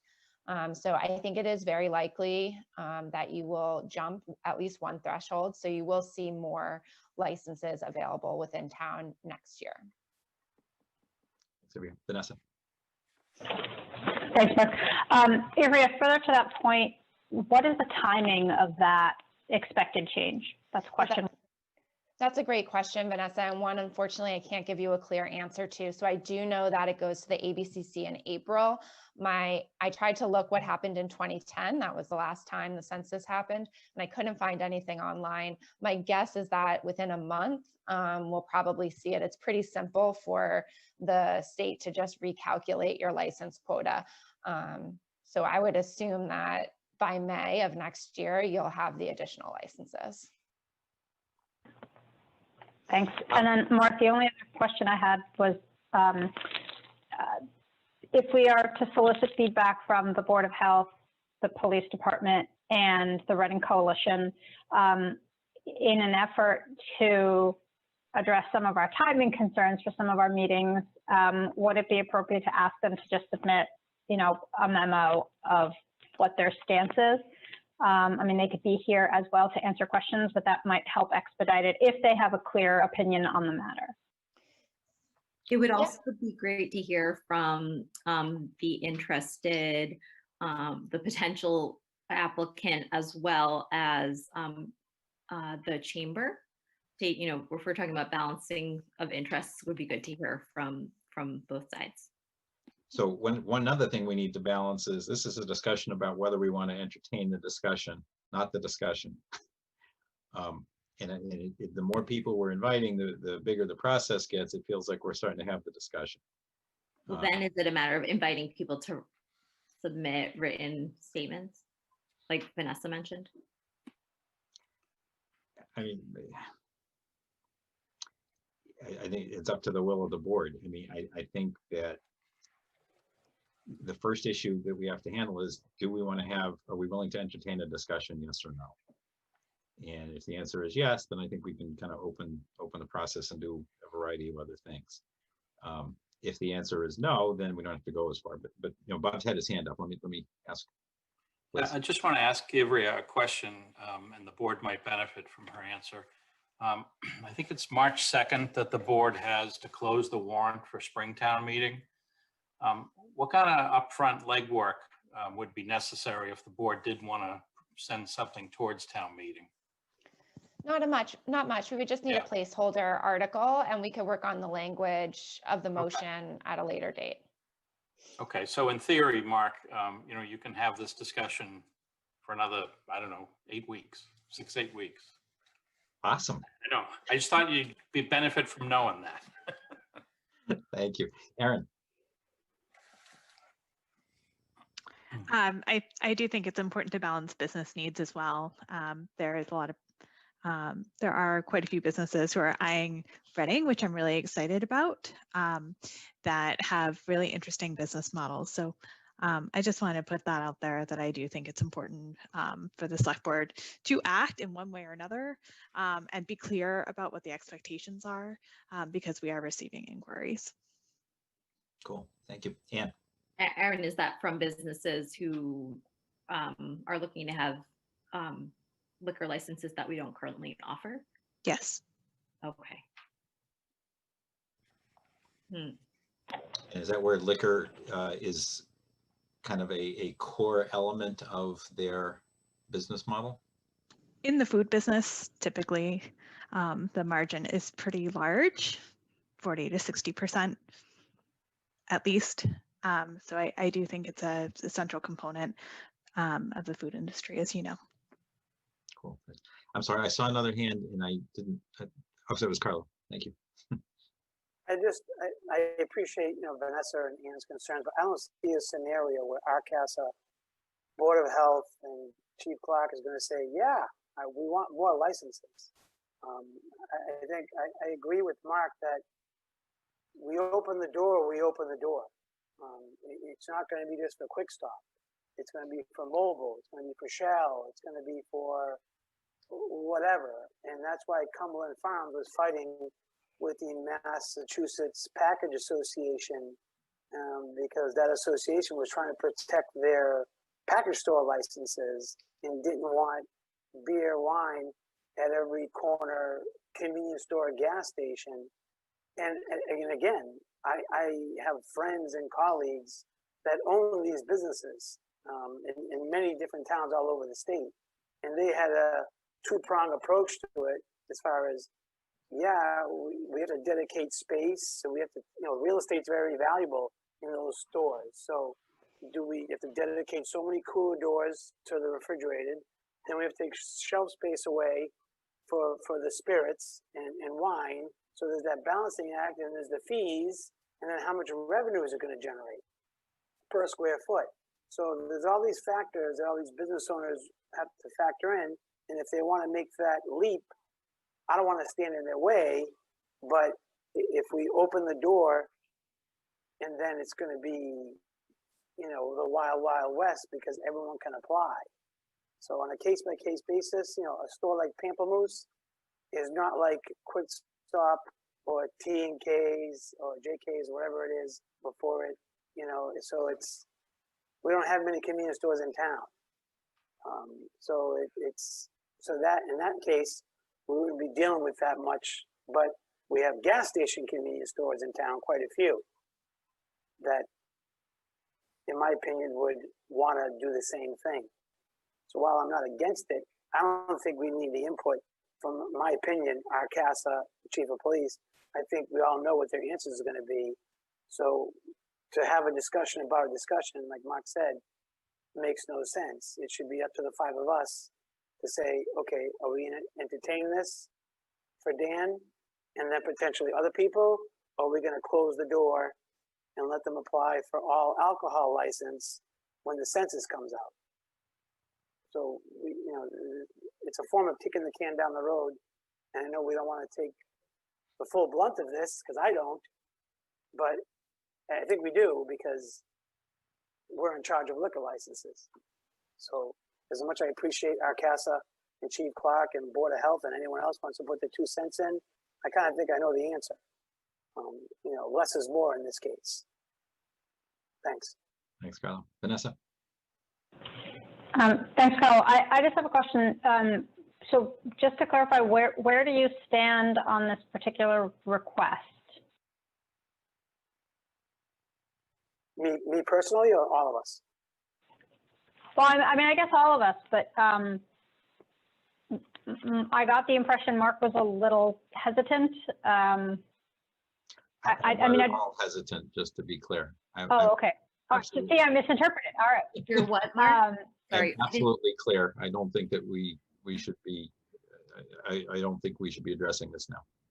I don't think we should be addressing it at all. I don't think we need it. Okay, so not hesitant at all. Mark has a firm opinion on this. Yeah, I mean, I guess, if the majority of the board feels like we shouldn't move forward, then the discussion's sort of done. So I guess I don't know where the rest of the board stands. So before we sort of go down this path of seeking input, Mark has already stated his case. I'm curious where others on the board stand. Carlo, Karen, Ann. Yeah. I can speak up. So that is exactly my concern. The one that Carlo raised is that we have a lot of gas station convenience stores. I don't want to see alcohol in all of them. And thank you, Ivrea and others, for answering questions tonight. So I understand a little better that we have X number of licenses town. We have all liquor licenses, which cost a bit more than just the malt, beverage, and wine licenses. We may be getting a couple more licenses due to census changes. I think we're good to go. I don't think we need to address this. I think businesses, yes, I don't want to sound, I'm not doing a good job tonight, sorry. We do not need to have enough licenses so that every single gas station in town can apply for one. I would be strongly, strongly against that. And I think, so I guess that means I think the number and type of licenses we offer now are fine. And then I'm open to the possibility that we may, just by population growth, be allowed to issue a couple more as a body. So that's kind of where I am today. Thank you. Ann? I'm willing to have the conversation, so I diverge from Mark and Karen on that. Vanessa and Carlo. Carlo? Yeah, and me as well. I think not everybody would apply, and I'm a fan. Maybe not a fan. I like the fact that there's an option that we can have where it's beer and wine only, and not a full alcohol license, because along with the associated costs, as was mentioned, it's also the footprint of the store, the dedicated space, the increase in training, and all these other factors. So, and then as a body, we have, correct me if I'm wrong, Gabriel, we have the right to not accept an applicant, based on a school nearby, a church nearby, or whatever. We don't have to, just because someone applies, doesn't mean we have to approve it. Right. There's a standard of review that you will utilize when reviewing an application. It's whether the license will serve the public need and is in the common good. And so, so you can look at certain factors, distance from playgrounds, schools, places where individuals congregate. That can be one of the factors that you consider in making your determination. So I guess my opinion is with Ann, I'm open to, applicant by applicant, because if an applicant is willing to step up in any business to expand their business, enhance their business, I want to listen and hear them out. I just don't want to say no from the get-go. So I'm going to ask Gabriel just to clarify. As of right now, there isn't an opportunity for that to happen. Someone could apply, but we don't offer that type of license, so it would be denied on that basis. Correct. Right. So that's where we are right now. We can do the special act, though, I thought. Right. So we could do a special act. Right. So the way the special act process works is that the select board would add a warrant article. Town meeting would consider whether to petition the legislature. If town meeting votes to petition the legislature, then the legislature considers it and they would need to vote. Now, in general, when you're adding a whole new license type, the legislature has required a ballot vote. So in addition to the special act, you would likely need this to go to the ballot. That would be a discussion we would want to have with your legislative representatives before we draft the warrant article and petition the legislature. Yeah, and on that, just to clarify that, the last time the special act was done, it was specifically because no new types were added that we were not required to do that. So I think the likelihood is pretty high that we would. And if you think of timing, it depends if you do it before or after town meeting. You're either going to be in the spring ballot, or you're going to have a special election, or you're going to wait another year, should it be on April town meeting. Right, and if there is an appetite to move forward with adding the wine and malt only package store license, we can definitely have a conversation with your legislative representatives before to kind of get a sense as to whether they would want a ballot vote. I know one other community that I represent, they added 2 different license types within the last couple of years, and both times they had to go to the ballot.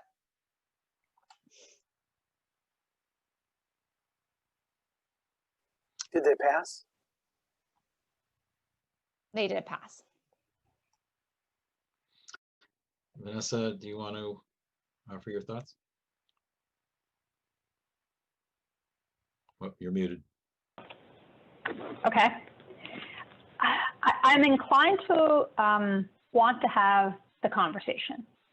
That said, the timing of all of this, the idea of going to the ballot for this, to Bob's point, would likely have to wait until April of 22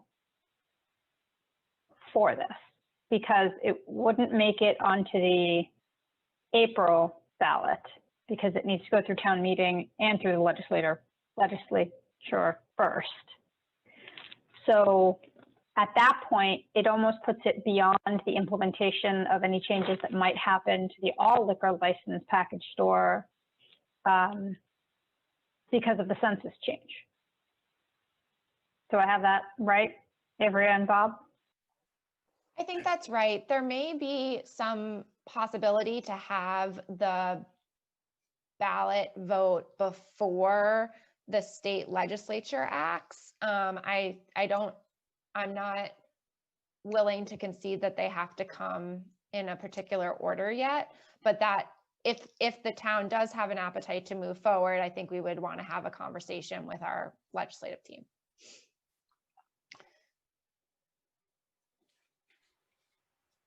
Yeah, But I know. Vanessa, practically speaking, I think the quickest thing that's going to happen is your quota is going to get increased before anything is finalized on authorizing wine and beer only licenses. For our charter change, the legislature didn't care whether we went before or after to the vote. So my sense is they don't ever care, but it's easy enough to ask. Okay. I also want to clarify, so Erin, you pointed out that there are some hopefully potential businesses that are interested in coming into town, which is lovely to hear.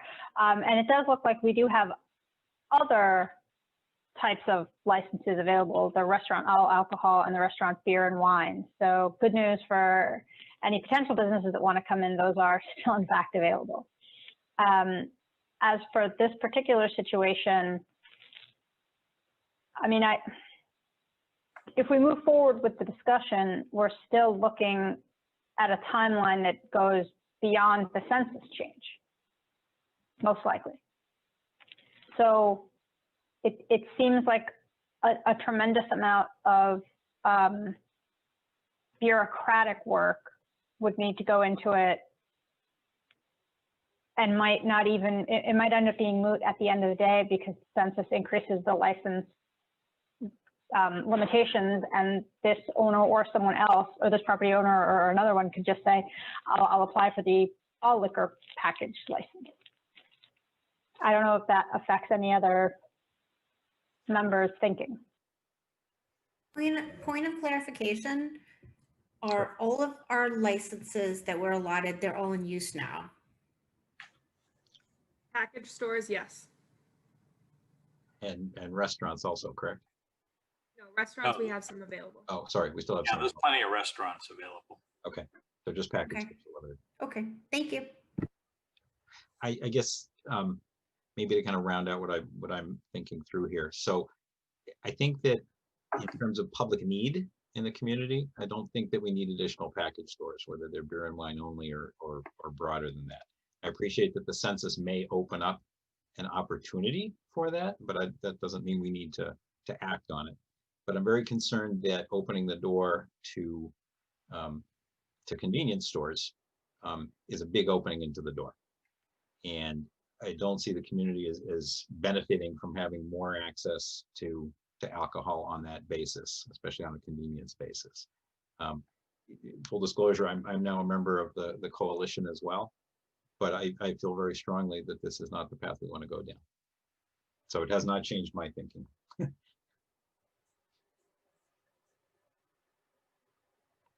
Any other board members want to comment? It hasn't changed my thinking.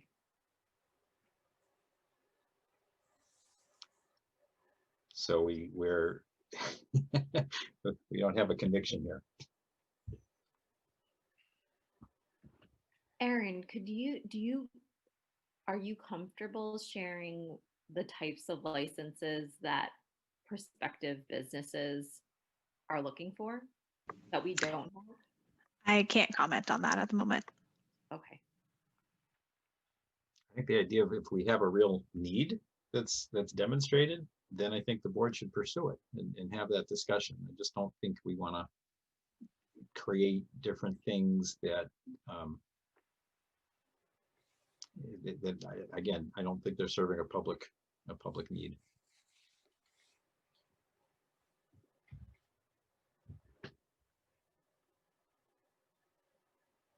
So where do we go, folks? We need to take a vote. Yeah, I guess that's Maybe. what we, every, looks like you want to chime in. Oh, I was just going to say, there, like Bob said before, a decision doesn't have to be made tonight. So if the board feels like it would be valuable to wait till a future meeting, there's no rush on making a determination at this time.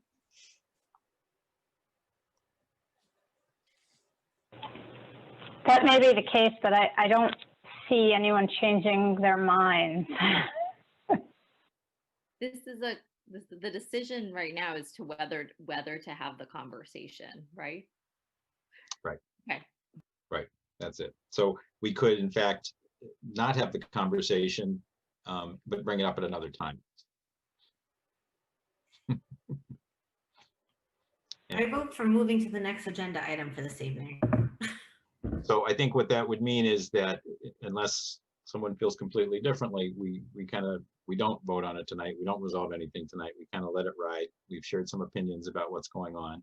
I would imagine there'll be some folks that want to write to us and share their opinions as well. And maybe that helps us in our opinions. Aaron has said it would be helpful for there to be some more clarity and direction.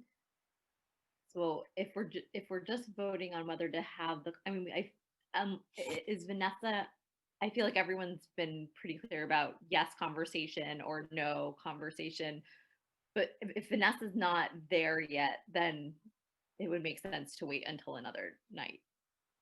But if you're there one way or the other, then I think we could decide tonight whether to have the conversation. I would like, I agree with Carla that I think that we can predict what the Reg Coalition, what the police department and what the Board of Health will say. I would find it helpful to have an official memo or feedback or comment from those three, should they choose to weigh in. No comment isn't necessary, but appreciated. I also would agree with that. I would want that part of the conversation because although I think I would have like a sense of what they would say, I think it would be helpful to actually hear what they have to say. So should the board send a letter to them asking them to share their thoughts? Bob, could we ask you? Next meets on, I believe, December 16th, so I can certainly bring that to Coalition. And, you know, the rest is easy in terms of police and Board of Health. Bob, if you could coordinate that, I would appreciate it. It would be helpful, maybe with Ivrea's help, if I could sort of ask a more specific question. Not just, are you interested in more alcohol in Reading? Because I think I know the answer to that, as opposed to if it's a more tailored question, you know, that might be more helpful. Sure, I can help you draft that, Bob. Okay, thanks. What are the risks? Are there ways we can mitigate them? That right. What are the costs? What are the costs of enforcement? What does enforcement look like?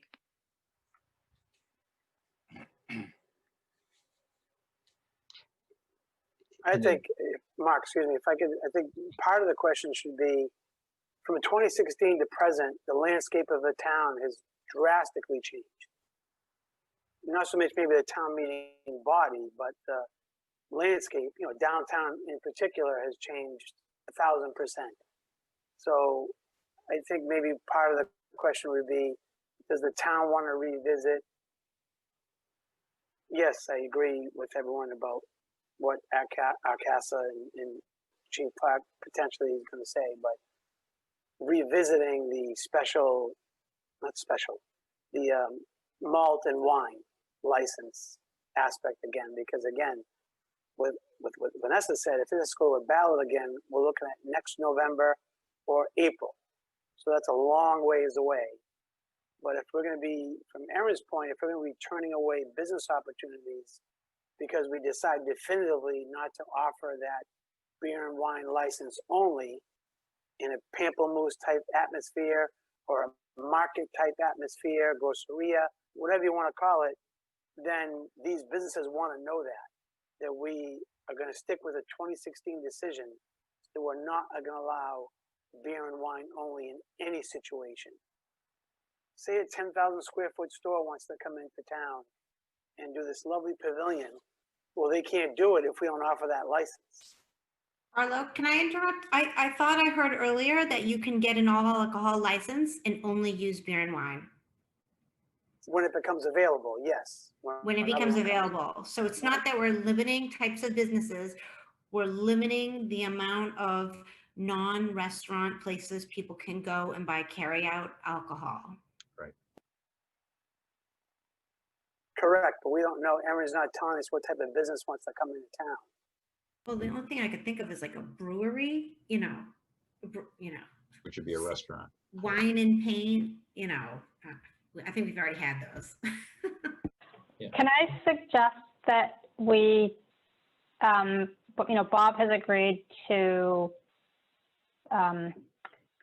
coordinate getting the feedback that we've requested, and then we revisit at a future meeting once we have that. And of course, if the town or someone on staff, Erin, wants to reach out to the petitioner, then we can, certainly take that into consideration as well at a future meeting. I think that's fine. I think we've kind of exhausted our discussion for the evening. I think for the moment, we don't address it. We ask for this feedback, and then we'll see where we go next. All right. Next on the list, discuss outdoor commerce dining, programming, or storage. Follow-up from 11/23 CPDC meeting. So I can start because I know far less than all of you, especially that attended that meeting, but just to sort of give an overview and recall some of this from last spring and the summer. CPD's focus is private land. Your focus as a board is public land.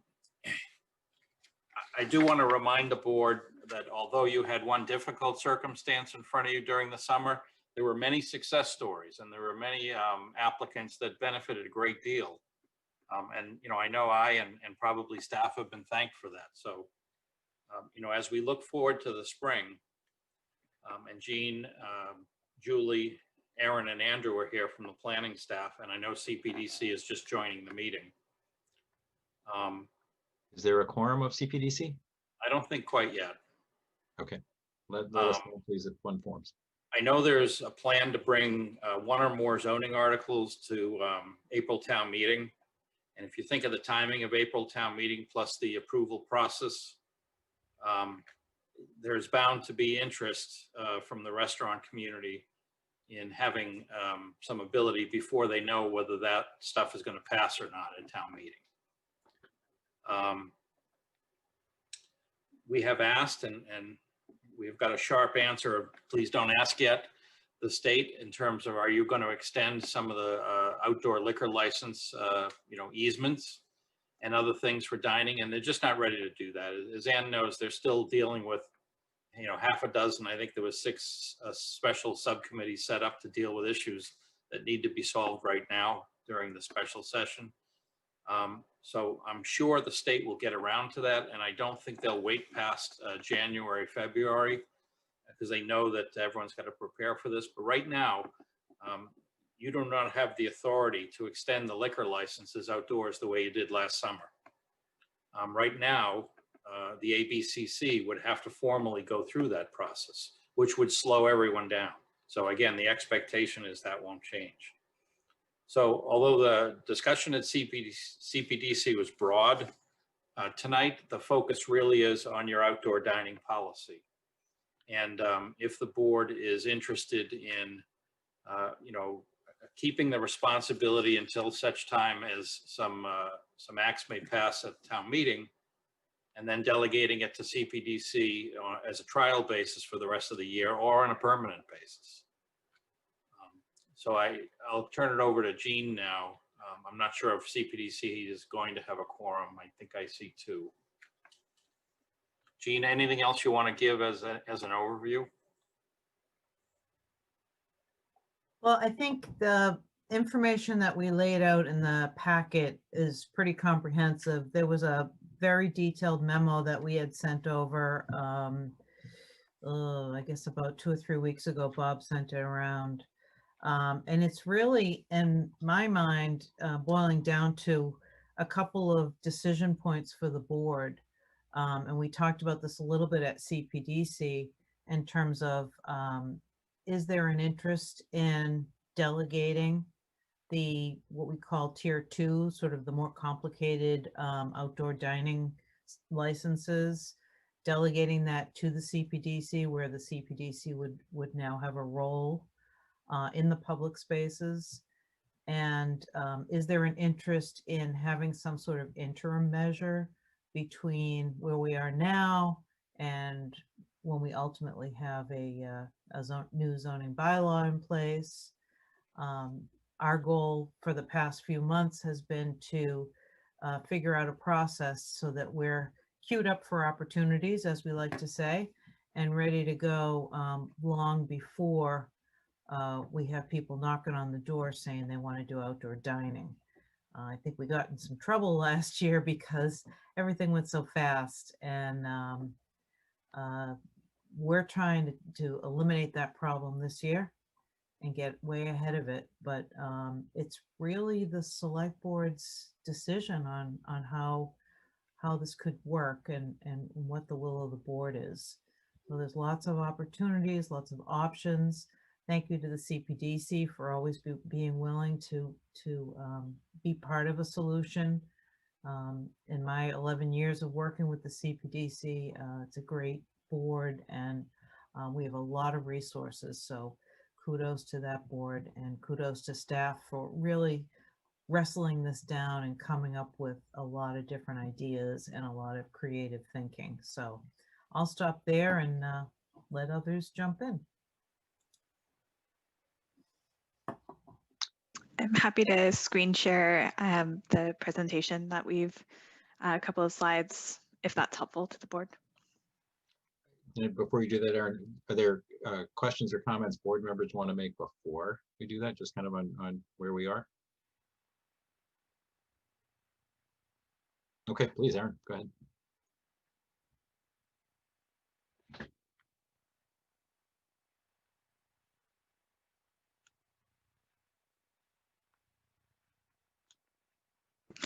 Can you see my screen okay? Yes. Okay, great.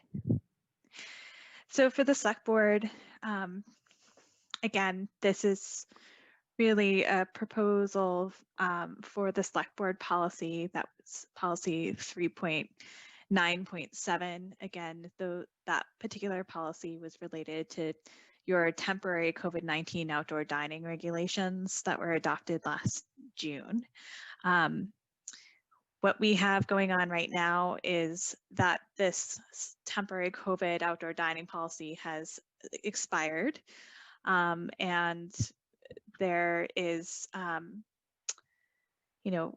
the select CPDC and Julie are working through some zoning that will be considered in town for April town meeting, but there is a gap in not having something on policy on the books to allow for temporary outdoor dining that would be in conformance with the executive orders that are here now to expand outdoor dining in other public spaces. So with that, we have 3 ideas here. The first is to extend the time frame of your temporary COVID outdoor dining regulations to December 31st of next year. It should be of next year. To modify, I should say 2021. The second point is to modify the review process. There were lots of struggles this year and regarding a particular application for tier 2.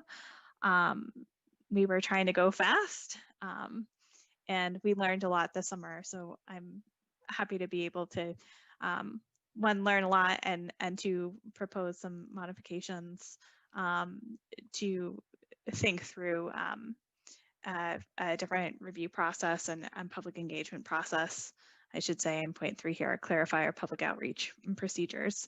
And then I think what's also important here is whether or not the select board is interested in delegating the regulatory authority to CPDC, specifically for tier 2 outdoor dining applications.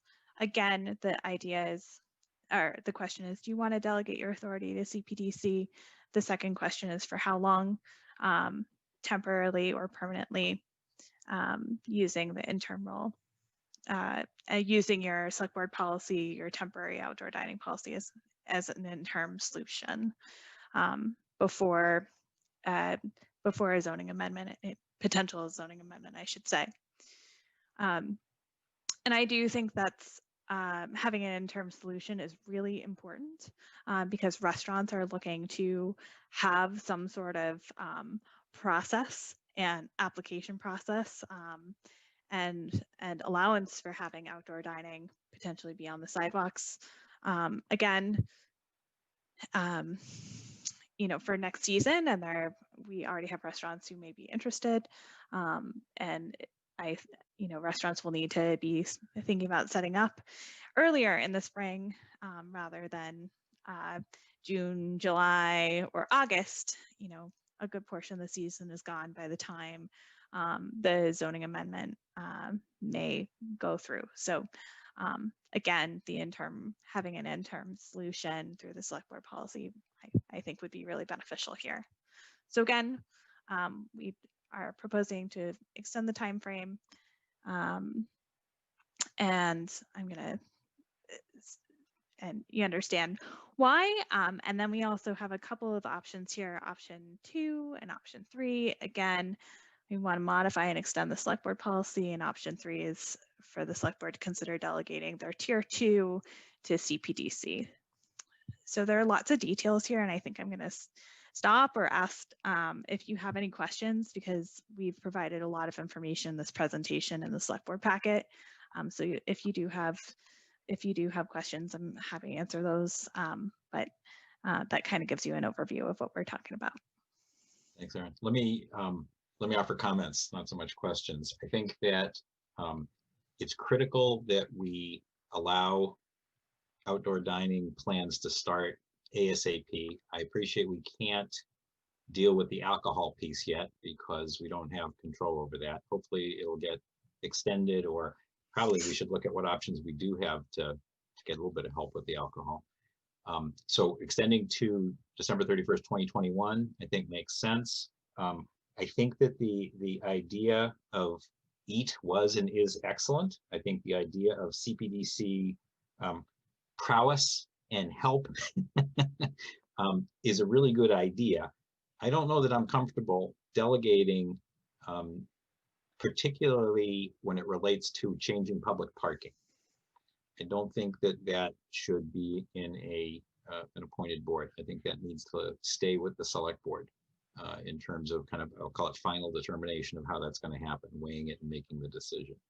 So that's where when you say, you know, are we willing to delegate? That's where the rub comes for me. That's the spot where I don't know that I'm comfortable with that. So it's certainly parking. Does that extend to use of the town common as an example and things like that? I personally don't have as much of a problem with that. I think it's when we're kind of changing use and talking about parking and things like that, whether it's for parklets or for other kinds of proposals. Again, most important to me is that businesses can start their planning quickly. If they decide they need to order furniture, they probably need to order it pretty close to now. Or they certainly can't order it in May and hope to have it in June. That's not going to happen. So I want to give that opportunity. So on part 1, extend to December 31st, 2021, yes. The review process, I think delegation, I'm interested, not including public parking change kinds of issues. And I like some of the changes that you suggested in the outreach procedures. I'm almost wondering if they can parallel each other even a little bit more. They're slightly different when it moves to CPDC in terms of notifications. And I wonder if maybe they should just parallel one another. As we said, we've learned some things about outreach and getting to people. Great, let's kind of take the best of. Other board members have thoughts?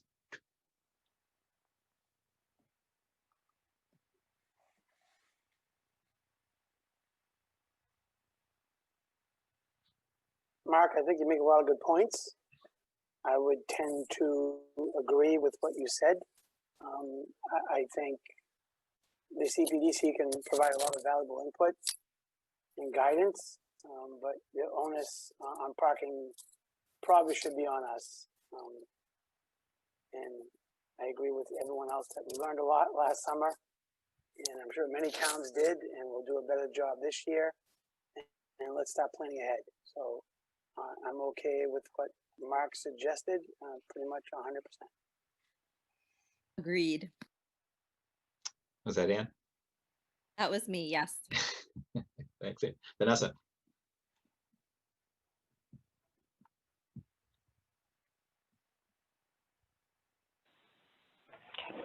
I agree with that. My only question is, if we, whether temporarily or permanently, sort of cede this authority to CPDC, are we giving businesses an appeals process should they disagree with a ruling by CPDC?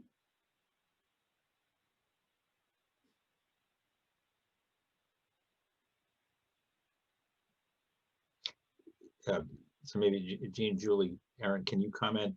What would, if we did this, what had you envisioned? And what would be an appeal process? How do you envision that working? So I can chime in really quick on that. I was envisioning that we would help businesses get to a yes, so they would not feel like they needed to appeal. And then if there were ongoing problems, we do have a provision in the zoning where they could come back and try to strategize with the CPDC on solutions. That's always the stance I take, at least starting out. With the technical aspect of whether someone could appeal, we do have a clause in our site plan review bylaw that does allow an appeal. I'm not exactly sure if that extends to minor site plan review or not, so that's a good question I'll have to research. And where would that appeal go? I think that it actually goes first to the zoning board, and then it could be appealed from there to Superior Court, depending on what the type of application is. I think I would like, the same way Mark would like the exception for anything that affects parking, or perhaps anything that affects roads. So some towns have, removed parking. Maybe that's something that needs to, I'm sort of torn, right? Because if we start sort of nitpicking, it starts defeating the purpose of having CPDC do it. So I just want to caution on that. But I do think there should be an appeals process that at some point it can be put before the board as the ultimate arbiters. Aaron? CPDC does a really good job in terms of outreach and engagement, and has a very particular process and there is a clear path and appeals process as well. So that's just something, CPDC offers a lot, including discussions about parking and traffic and circulation and things of that nature. They do that all the time for the site plan review as well. So there is a very robust process, I would say, through CPDC as well, if that's a concern. I think that's all fabulous, and I'm not at all surprised. They're wonderful, but I'm a little hesitant just because of what we experienced over the summer. And while I know efforts have been made to address that, and that's great, I think that we need to offer businesses a recourse to come to us should there be an impasse for whatever reason. So whatever we agree to, I would like to see language for that to be included in whatever we vote on to hand over to CPDC. Or staff for that matter. Karen, did you want to chime in? Yeah, yep. I don't want to repeat last summer, and I definitely, but this whole expedited process needs to happen. We need to clear away bureaucracy and old ways of thinking about things, because we're still driving around the North Shore, and other towns are more successful at this outdoor dining that we are. So I'm not, so I wonder if CPDC is going to be comfortable with a more expedited process.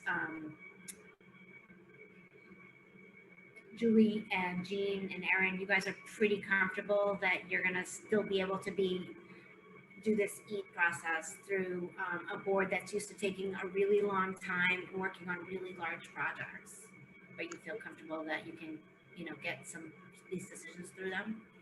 Yeah, so we have a really, I think we have a good process proposed here in the slide here for tier 2 applications. What I'm showing is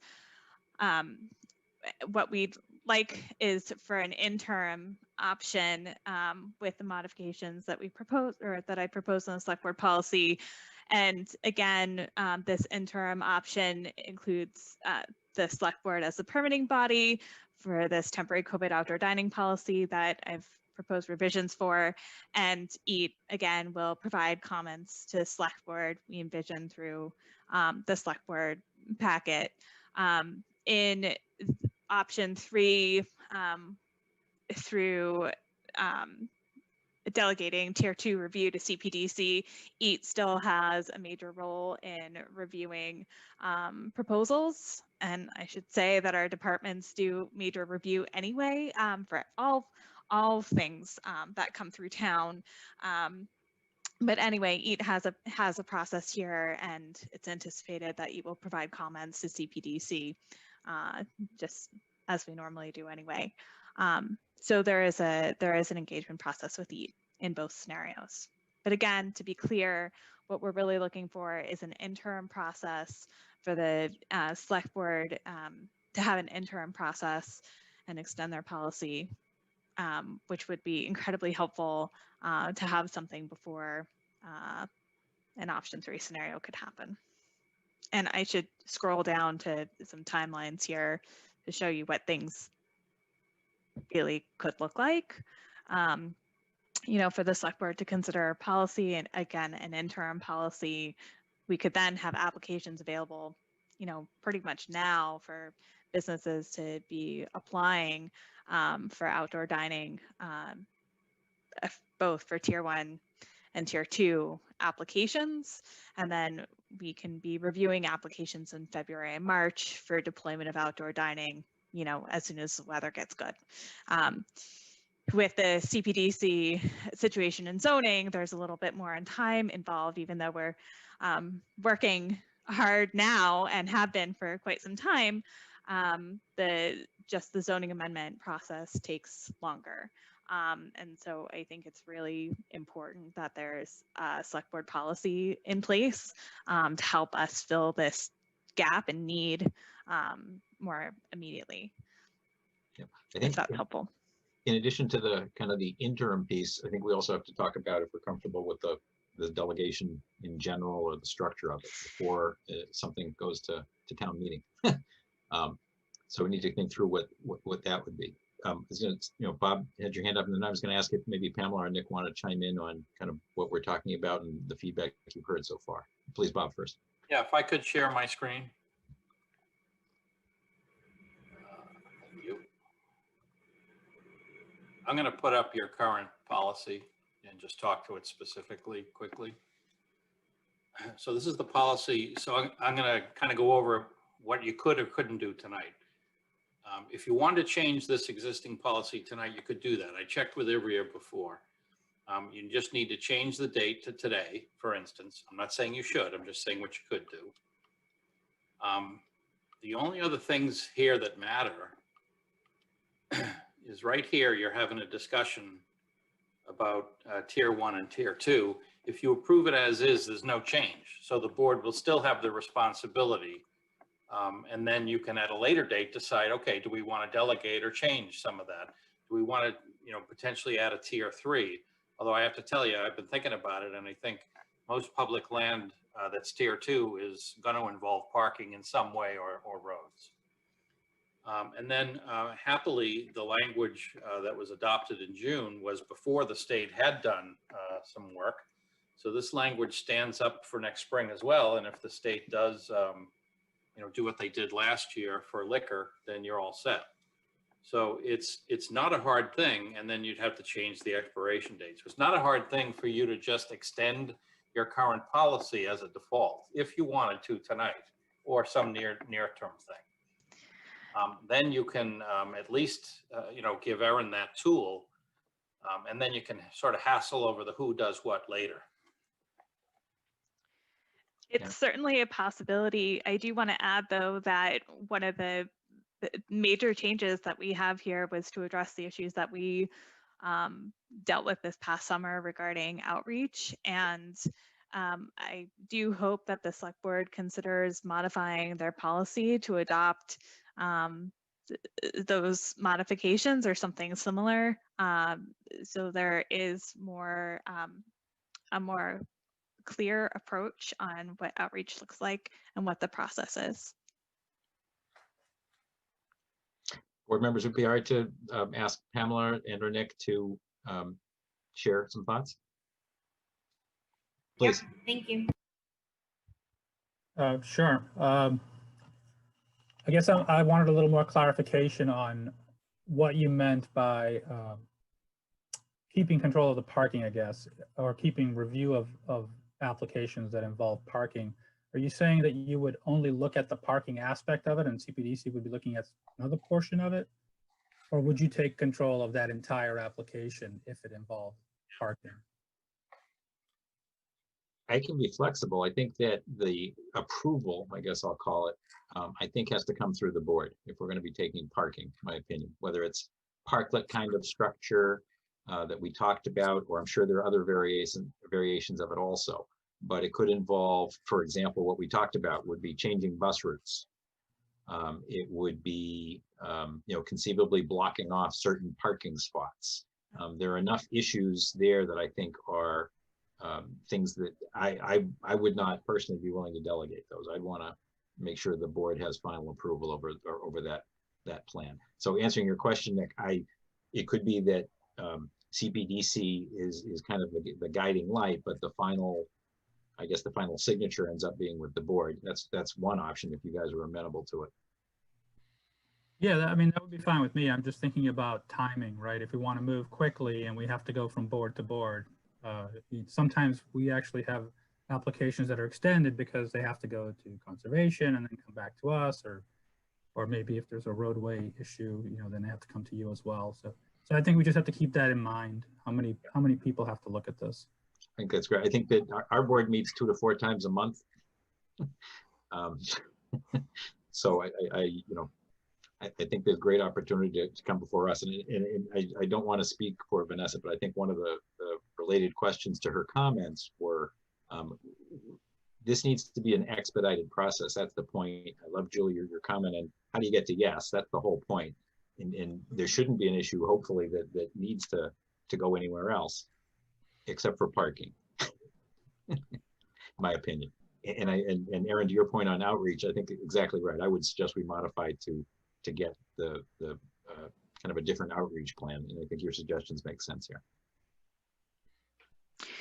Mark, on parking in particular, I think it would be really helpful. I don't know if this board is ready or not, but I think it would be really helpful to provide some guidance on how you guys feel about parklets in particular, or if you're open to that idea in the right location with the right circumstances. There is lots of opportunity right now in our planning, and I do think that with the right process, there I think could be a really strong opportunity for such a proposal. But I don't know if I don't know how the board feels about that potential opportunity. Do you have particular locations and layouts already in mind? Not at the moment. But other communities have, as part of like a tier 2 application, will also allow for restaurants to propose their own parklets, potentially in front of their storefronts. And there's been a lot of success with that in the last season in other communities. And if the select, I'd be curious to know if the select board is open to the possibility of even allowing for such an application from an applicant. And if so, there are communities who have actually provided, I don't know if you saw in the packet, on the last page of the proposed application, there are communities that provide kind of a template for like a parklet. It can be plopped down anywhere really, that meets all the COVID requirements and public safety requirements. And we've worked really hard on that design concept, and in response to businesses wanting help with that kind of conceptual idea for businesses who have never done something like that before. But if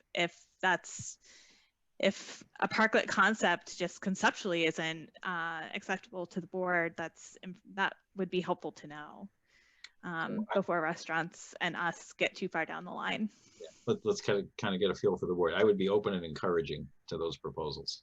Okay, that's helpful. Thank you. Well, that's me, Vanessa. Absolutely. I mean, anything we can do to make the outside areas for these businesses more accessible, streamlining this policy, whatever the scenarios are, let's make it happen. Fully behind it, fully behind the staff helping them, fully behind having CPDC expedite it if you know, they meet more often than us. I mean, pretty much whatever it takes, let's make this happen for them. And I realize that, you know, no one has said anything before, but I just want to thank the staff for the efforts that they're going to and the lengths that they're going to make this a possibility. Bureaucracy can always be challenging, and you're all, you know, really making great strides and great connections with the businesses in town. So I just want to say thank you, and whatever we can do, yes. Other members? Mark? Yeah. I have nothing to offer beyond what we have in our packet and what Julie has already expressed. Okay. Thanks, We just feel very strongly that we need to do whatever we can to help the businesses expand their opportunities and survive. And then hopefully thrive. One hopes. Thank you. Anne. Yes, I echo much and probably all of what Vanessa said earlier. Yes, I'm very much open to parklets, Erin. Karen? Just to clarify, this packet's huge again, and I missed the parklet design. Parklets are dining areas surrounded by those concrete Jersey barrier type things. Is that what a parklet is? Yeah, so I want to share my screen real quick with that packet page that we've provided here, if possible. Yes, as you've probably seen in other, oops, I don't know if you can all see my screen or packet. There it is. So in other communities, as you have seen, those concrete barriers that are in some communities painted with interesting murals and things of that nature. And sometimes you see seating and umbrellas and other kinds of programming. It's really an extension of, it's taking up parking spaces to create some sort of public programming or space, or that space can also be used privately by particular restaurants or other kinds of users. So yes, that's the concept. That's what a parklet is using public space for a different kind of use, often in the form of outdoor dining, as we've seen in other communities. And Jesse Wyman created this with help and feedback from EAT to make sure that all of the details and requirements, like getting a fire truck through and that kind of thing, are met. And so these are standard, we've created standards with staff to create a parklet template. So any restaurant could potentially, in a tier 2 application, say, I'd like a parklet for, you know, consideration, whether that comes through the select board or through CPDC, however that works. Here's a parklet template that I've utilized and I've expanded on as a business owner for consideration in this particular location. So this parklet template isn't one particular location, but it meets all the specific requirements that we require. So we're clear with what the expectations are at minimum for a business to consider doing this. And Aaron, they can be concrete. They could conceivably be the water filled. So we require concrete. It meets our ratings for safety. And the water filled does not? It's preferred to have concrete by our public safety officials. The devil's in the details, but I feel like I've seen different shapes and sizes. So I've been driving through Andover a lot, and they have different shapes and sizes, and they look great. And thank you for clarifying this. I don't know if any of them are water filled or what they are, but. Yeah, so I would just say, to not get too far into the details, I do, from a bigger picture perspective, wanted to understand whether or not the select board would be open to allowing for public parking spaces to be utilized for the benefit of the public and outdoor dining. And we've provided this general parklet template, not in one particular location, but for an opportunity to help any businesses who may be interested in having this parklet concept as part of, to propose in an application. And, all the details can be discussed there: planters, sight lines, barricades, art, table, all the details can be talked about there. So Karen. Aaron, I give an enthusiastic yes. Let's keep these places in business. Let's use the parking. Let's use whatever we have to. Yep. Carla. That's my. Have some input, and so that it's not all on staff to have to design and understand what they need. That's the right way to do it. Thank you. Carla. Yeah, 100%. So I think you got a pretty clear direction. Yeah. Yeah, I think this is really helpful. Again, we fully expect a major public engagement process for, we may not have any restaurants that want to do a parklet concept, but at least having the option on the table and providing this template in the application package with our minimum public safety requirements, I think will be a really helpful tool for our businesses and for us. So really appreciate that. Bob, coming back around the corner, and to Aaron, to your request, it sounds like we should take a vote related to extending the policy through December 2021 to suggest whatever modifications we want to be made in it. And then perhaps the further discussion, we don't have to decide quite as quickly, but the interim piece basically it's expired as of right now, right? It expired the end of November. So let's figure out how to extend it. Let's put together a motion to do that. Yeah, I can share my screen again.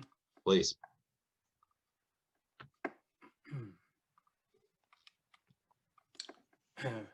Move to modify section 3.9.7 of select board policy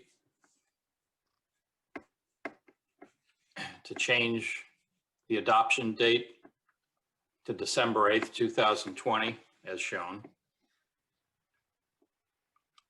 And then to change the effective date, the expiration date, and then you pick a date, November 30th, 2021, December 31st, 2021, something in the future. So I think it's that simple. And then in terms of, so we don't have to change anything related to those. You don't have to do anything else. Right. Really simple. Yeah, you can discuss, the CPDC involvement, whether there needs to be another tier. This all works, and this would give you the same thing you had last year. Yep. And in policy, you don't need to specify, public engagement or communication. That's something we understand. Board members would be comfortable with entertaining that motion, just to extend the date? Yes. Okay, Carla, can I ask you?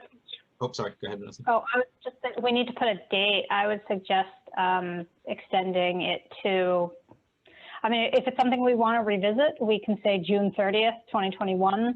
I don't feel the need to do that at this point. I would be comfortable extending it to the end of 2021, but I don't know how the rest of the board feels. So I'd suggest December 31st, 21. I think I'd be comfortable. Yeah, that sounds good. Yes. I'm fine with that. Okay, Carla, can you make the motion or repeat the motion? All right. You can do an easy out and say so moved. Well, because Bob said it already? Yes. Does that work, Bob? Okay. Sure. Okay, so moved. Is there a second? Second. Thanks, Ann. Any further discussion? Not appearing. Let's take the vote. Carlo? Yes. Vanessa? Yes. Ann? Yes. Karen? Yes. Mark, yes. 5-0. Sorry, Aaron, I think I might have seen your hand. That's okay. Yeah, we were also just trying to figure out whether or not to make a request to extend the current licenses. So the tier 1 licenses, so they won't have to come back for another level of review. And who are those that are the tier 1 licenses? Yeah, so it's all sidewalk dining. Oh, sorry, are you talking just in general or specific cases? The specific cases that were reviewed for tier 1 licenses this past summer, wondering if those could be extended through next year. So I think I conceptually, I wouldn't have a problem. I would like to see who they are though. Yep. I'm just gonna pull up my memo real quick if I can find it fast.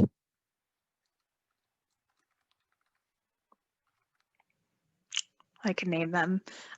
Nella's, Nero. Sorry, as I'm trying to pull them up real quick.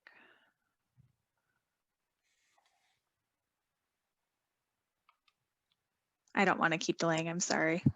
I'll come back to you if I could. Okay. I think we gave a sidewalk dining license to Bunratty Tavern. Bunratty, thank you. Person's Market as well, I thought. Last corner. No, those were. Those were bistro tables. Yeah, we did a different thing with them and we did run it through Eat, but that was sort of just a bistro table. We gave them the tables and we did an internal review of the sidewalk and we ran it through that process. Are you comfortable that those are the 3? We should just extend these? There wouldn't be a reason for them to want to change or any other conflicts it might create with other folks near them that might want to do it at the same time? I'm not sure you really need to take action because effectively you've delegated to me the final approval, so I can wave a wand. You may want to try that more frequently. Yeah, I gotta get a better wand. Thanks, Bob. As a board, we didn't approve any of those. Right. We approved the idea. Yeah, I think that makes sense. I think Bob's right on that. You know, the select board policy tier 1 level applications come through E and Bob. So I think we're covered there. Yeah. And that's how we had done it in the past when we had Diamici's. They were sort of the one business that consistently had sidewalk dining, and that's exactly how we handled it. So I think it's fine. Sorry for the brain snag there. No worries. They're better to think it through now. Great. Okay, so what I think we want to do then is put onto a future agenda kind of the continued discussion in terms of delegating authority, the question of if parking, if other board members agree on the parking issue, if there are other areas, and then to work through with CPDC to make sure that we all have a comfort level. Do we have on the do we need to vote on the modifications proposed for the select board policy itself? We've extended the policy and have the modifications also been accepted. So which mods? The outreach component. So I thought I heard Bob saying that yes, it would be incorporated, but no, that the detail wouldn't need to be here. Is that my? I'm gonna go back and look at it again. I don't think there's details in there now. I think it's important.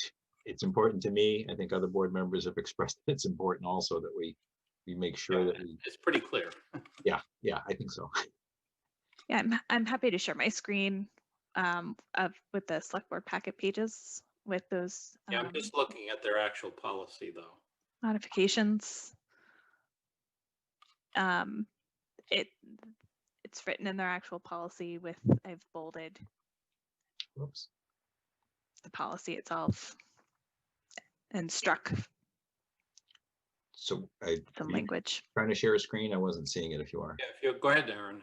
Okay, no problem. Here, we've got it up here. I'll quickly go line by line. Again, this is our temporary COVID regulations licenses. So again, the language that's struck is your outdoor dining policy, and the bolded language here is what is suggested to you. Notwithstanding the provisions, I'm just going to start with B here since that's what's being modified. Originally, we had that the town manager shall have all the powers of the select board to issue outdoor dining licenses, period. We left it at that. Instead, what we're suggesting is that the select board shall issue outdoor dining that the town manager shall have all the powers of the select board to issue outdoor dining licenses for tier 1. So there are no changes to tier 1 and how we're handling that. That's again an EAT review, town manager approval. The change that we're proposing here is that applications designated as tier 2. So those are applications beyond the sidewalk up on other town-owned property shall be reviewed and approved by the select board in the interim. That's really important. This change provides a process for tier 2 applications to again come before the select board rather than through staff and town manager process. And how the select board wants to review these tier 2 applications is really up to you, but we have, it can be a public hearing or an agenda item. And there are some notes here about what those two things do. So depending on your goals, the agenda item option would be a quicker process because it does not require a publication legal ad. However, there is an outreach process that I've outlined below that I think is really thorough. Or you could do a legal ad in the newspaper and your regular public hearing process as well, in addition to the other things that I've outlined. Anyway, so that's a really important component. Again, tier 2 applications are coming to the select board as proposed. I don't have, has town council reviewed this? Because I'm not comfortable with these suggestions tonight, the way they're phrased. Okay, then I will stop sharing and we'll come back to it. Okay.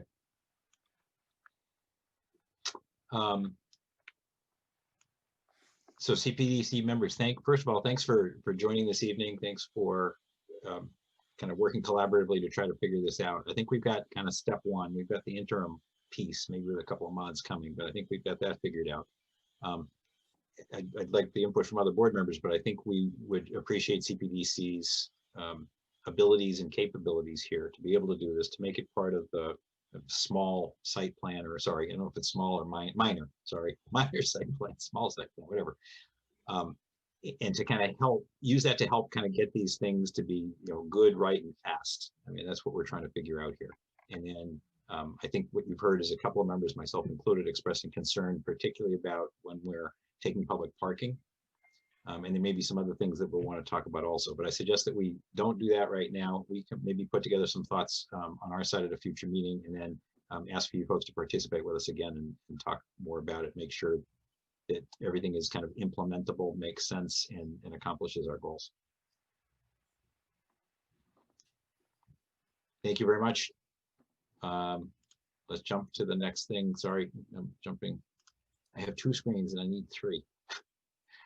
I think we have to vote to reappoint a member to the retirement board. Yeah, and I can give you some quick background on that. This is not a public body per se, but you do have an appointment to this body. In my view, the 2 perfect candidates are town accountant and HR director. And by virtue of her office, Sharon Angstrom is on this board. And by good fortune, our retired HR director, Carol Roberts, agreed to do this a few years ago and wants to continue. So Carol really is in the ideal position of really understanding the issues with retirement quite well. And we're very fortunate that she's still interested.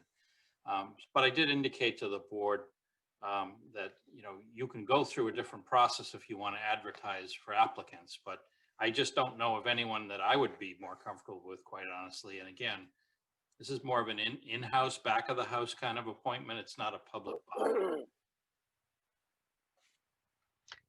Thoughts, board members? Carla? Sorry, I thought you were poised to speak. Oh, Carla, you wanted to speak? Sorry. No, I'm good. I'm good. Other board members, any comments on this?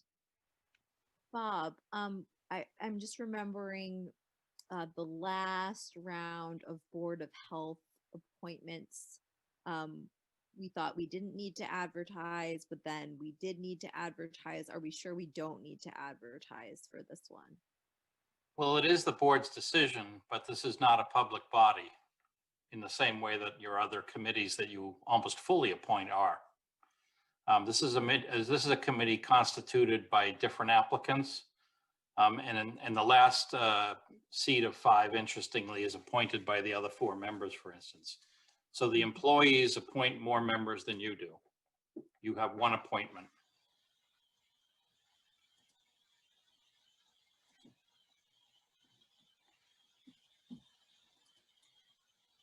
Any thoughts, folks? I'm fine with this. Karen?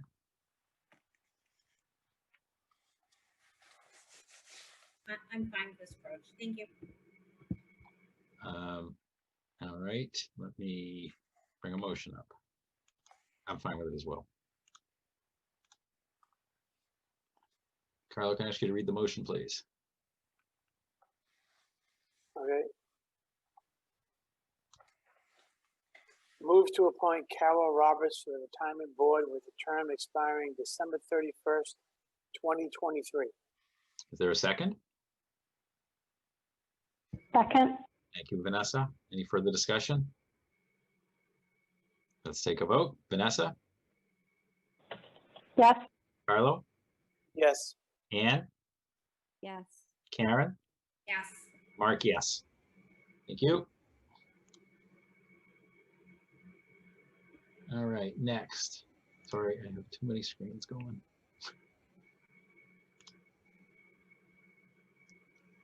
Okay.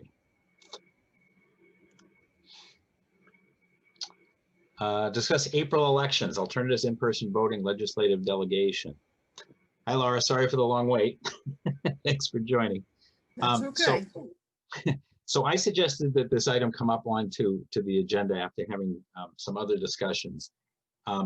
As of right now, and I have a funny, very fast story to tell you. I ended up running into Bill Galvin on Sunday. I was picking up a dinner and he was in the same place picking up some food. So I asked him, what's going on for the next elections? And he said that they're extending it through the March elections, but not clear yet on what's going to happen afterward, and that it really needs to be pushed through the legislature in terms of what's going to happen next. And so that was kind of fortuitous timing with this discussion. So my question to the board is, do we as a board want to take a position in terms of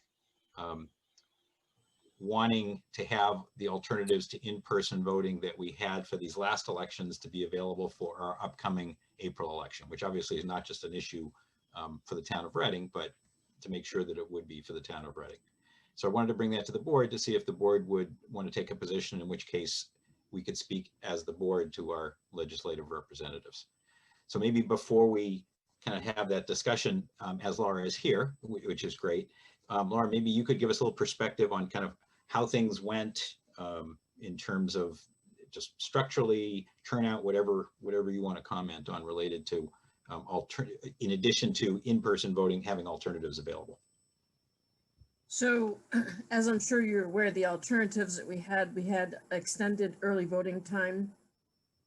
We had the mail-in ballot, and then we had election day. The mail-in ballot was basically what's referred to as a no excuse absentee. So it was basically an absentee ballot, just didn't have to follow the 3 reasons for absentee. So as far as how that benefited the voters or the turnout, we had, I would say, over 60% of, I'd have to look at the exact numbers, and I don't have access to them tonight. My computer crashed. I'm actually on my home computer. I've been texting to Kevin all night. About 60% of the voter turnout for November was mail-in. And I could say the same for September. About 60% of that turnout was mail-in. The early voting, the turnout was, I'd say, about 3,000 of the registered votes became early voting. And that was over a 2-week period, running 14 days straight. So the point there being that not a whole lot of people took advantage of that. It was more of the mail-in. The one thing that, when it comes to town elections, the advantage that we have is that the state doesn't always get as involved in town elections as they do statewide elections, meaning that we're kind of with a fine line of the absentee ballot allows for you to be able to vote by mail due to an illness, or in the case of COVID, a fear of an illness. So technically we could, without doing anything or making any changes, allow folks to be able to vote absentee or via the mail, and not necessarily ask their reason. Does that make sense? And if for some reason the town clerk shouldn't have said that, then I did.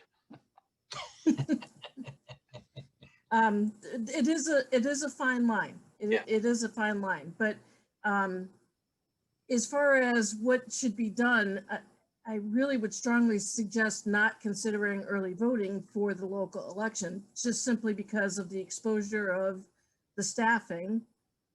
It doesn't necessarily warrant the number of people that will take advantage of it. They would take advantage more of the mail-in and the absentee more than anything. And I would like to also request that if we're gonna push any kind of a mail-in via absentee, that I need to start preparing for that as soon as possible. Just because we need to have a plan in place in being able to keep everyone safe from COVID and that sort of thing. I don't know, does that help? Any questions? So what I'm hearing is you're a giant fan of mail-in, particularly in the COVID environment, but that early voting wasn't that effective, and it raises other concerns of exposure to election workers. I wouldn't say it was, I don't know if I would say it wasn't that effective. What I would say is more that the exposure to the staffing wasn't necessarily warranted to the number of people that took advantage of it. And I'm willing to bet that the reason behind that is because of the fact that so many took advantage of the mail-in more than anything. And, you know, a lot of folks, those that did take advantage of it, loved it. And under normal circumstances, I'm willing to bet that a lot more would take advantage of it. But in the case of coming out into the public and exposing yourself to, you know, a bunch of folks is not necessarily worth it when you have the mail-in option. Does that make sense? In previous elections, did you need to have 14 days of early voting happen For available? the, so in 2016 was the first time we did early voting on the state level. It's only 4 state elections. And yes, we had 14 days, but we didn't have to do weekends. So in other words, it was only the hours that town hall was open. Whereas this case, we had to do a continuous 14 days, including Sundays and et cetera. So, you know, it, like I said, it provided a lot of exposure to the staff. Not the kind of exposure you were looking for. Exactly. I lost my train of thought. I'm sorry. Does anybody have any questions or? Well, Yeah, Mark, it's an interesting conversation you had with Bill Galvin. I'm aware that the governor himself actually filed a home rule petition to the legislature on behalf of a mayor because they needed a special election and they hadn't set the date yet, but it was going to be February or March. So there's a slight chance that's what he was thinking of, that there is some movement afoot in that period of time. I'll try to find out sort of more details, but I haven't heard of anything sort of broad-based or generic that would apply to all of us through March. I can second that. It has been no conversation on the state level to extend it at this point. You know, Not to get too sneaky and have Laura mad at me, but you know, if there is such legislation through March, you can move the election up 1 week and be covered. yeah, I think it was to the, is there a March state election? Is there a date related to that? No. No. That could be the special election then that I'm thinking of. Yeah, that may be what it is. And it's Is that- they've set a date by, Was that the city of Newton? yeah, I think so. Yeah. Yeah. It's for a recall. We'll both try to find out more. Yeah, I think the core here is that given where we are, given how effective mail-in voting was, I think it's important that we take a position as a town, asking the legislature to take action. I mean, certainly we can do it individually, but I think as a board, as the town, to make this statement would be even stronger in asking them to do it. And I was wondering what the appetite of the board is to do that, or to authorize somebody to do that, to send a note. May I add one more comment before the board jumps in? You stated that I felt pretty strongly about the mail-in ballot. I can tell you that right now the state elections division is planning for the possibilities of mail-in balloting becoming permanent. And I belong to the user group that represents the city and town clerks with the state for the software that we use. And that's part of the discussion, is that what are we going to do when this becomes permanent, not if. And, you know, we're kind of thinking that the way the legislation works is that it will be permanently in place for the November 2022 election. So, you know, it's going to become a permanent thing. That's just our belief. I'm sorry to use your meeting to communicate with staff, but we don't get to see each other very often. Laura, do you think the state would actually mail out ballots for a local election? I mean, No, they that did it when we had a combined election in September, but that's because it was a primary. So the state had nothing to do with any of the local ballots that got mailed out. Those we did internally. Okay. And if we do that here, it would have to be done internally. That's the reason why we need to know if we want to push it. Right. Other board members' comments? Carla? At a minimum, I would hope that we would have, you know, whether or not it's mail-in, balloting. I do think expanded absentee balloting is important. You know, even if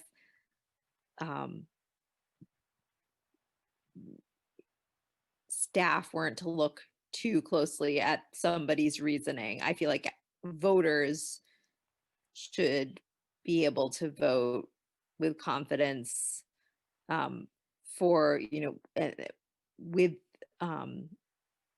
concern relative to COVID-19 being sufficient. Because right now, you know, the three premises,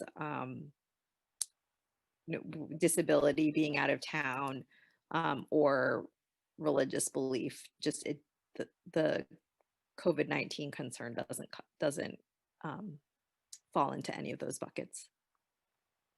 So with that, just so you're aware, at this point, if someone plays under normal circumstances, if someone requests an absentee ballot, they sign under the penalty of perjury that they fit into one of those three reasons. Yeah, We don't question that. And you know, it would be the same thing if we just kind of do a turn of the eye. We don't question. It's just that, you know, they do sign it under penalty of perjury that they. You may not question, but voters have to sign under penalty of perjury. Correct.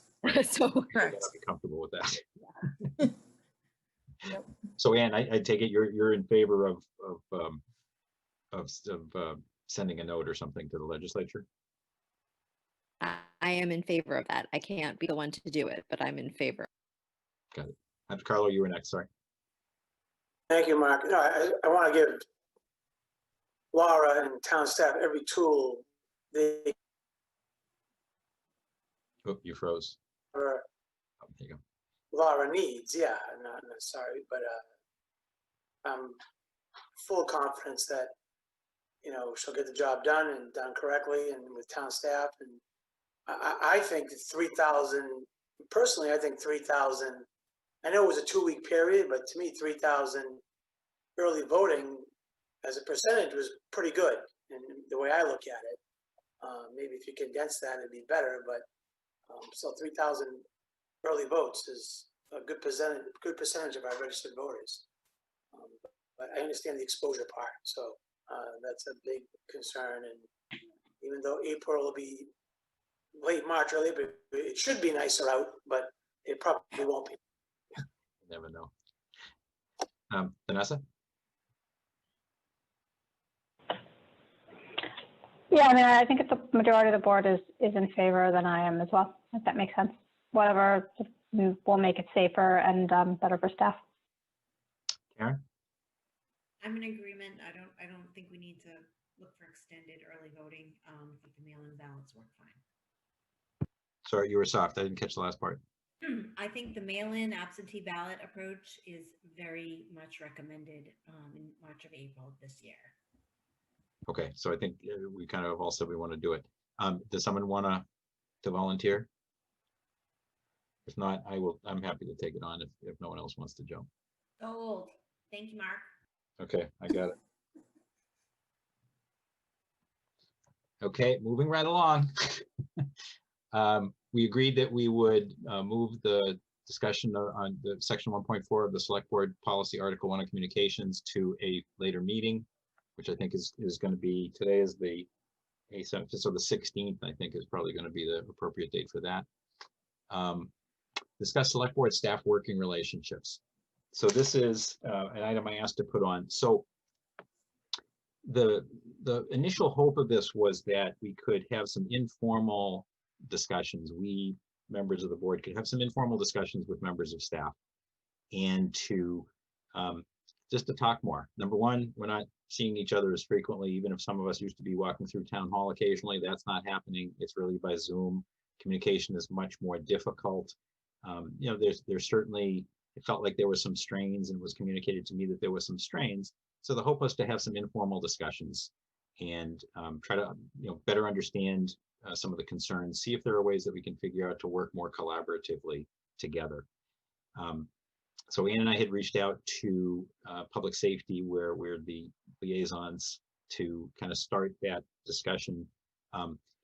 things may have gotten a little misinterpreted. At one point, it seemed like there was a goal to make it much more formal. That's not the case. The goal is to make it very informal. I know we already have some discussions, but this was a chance to kind of do some listening and probably some sharing as well. So the question that I bring forward to the board is, we could either think about kind of doing this, each of us ourselves, or I think Ann and I, I'll speak for myself, and I think Ann will agree, but I'll let her do it herself, would be willing to do a little bit more of an outreach and talk with a number of the department heads, either in smaller groups or potentially even a larger group, just to kind of just to talk a little bit, and then to come back to the board with some feedback that we can all talk through in terms of how to make sure that we're collaborating to get the business of the town done as best that we can. I do have to say that, interestingly, I was out one day walking, and a person approached me and just said, "Hey, gee, you ought to see what's going on a little bit more than, just see what's up." So it kind of was building, and then I wanted to do it that way. So my question to the board is, what would your comfort level be in either Ann and I approaching department heads, again, informally? It's not meant to be a list of grievances or anything else. It's just an opportunity to talk about, hey, how can we do things better together? To do that and come back to the board, or if there are other proposals, I'm open to that as well. But that's what I wanted to bring up. So folks have thoughts on that?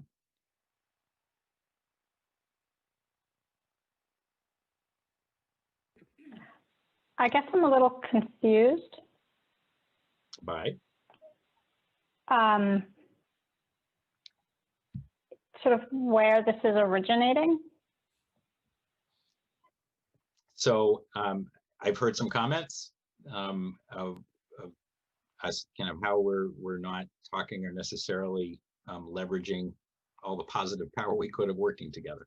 I've heard it informally from more than a couple of folks, and that's kind of where it's coming from. And that was the start of the discussion. Tried to kind of get a couple of discussions going, and again, it started to kind of veer off in a different direction, and trying to bring it back. Just on an informal basis to kind of get a little bit of the lay of the land. And if there aren't really things going on, awesome, we can determine that. If there are, we can come back to the board and talk about things that we may want to work on together.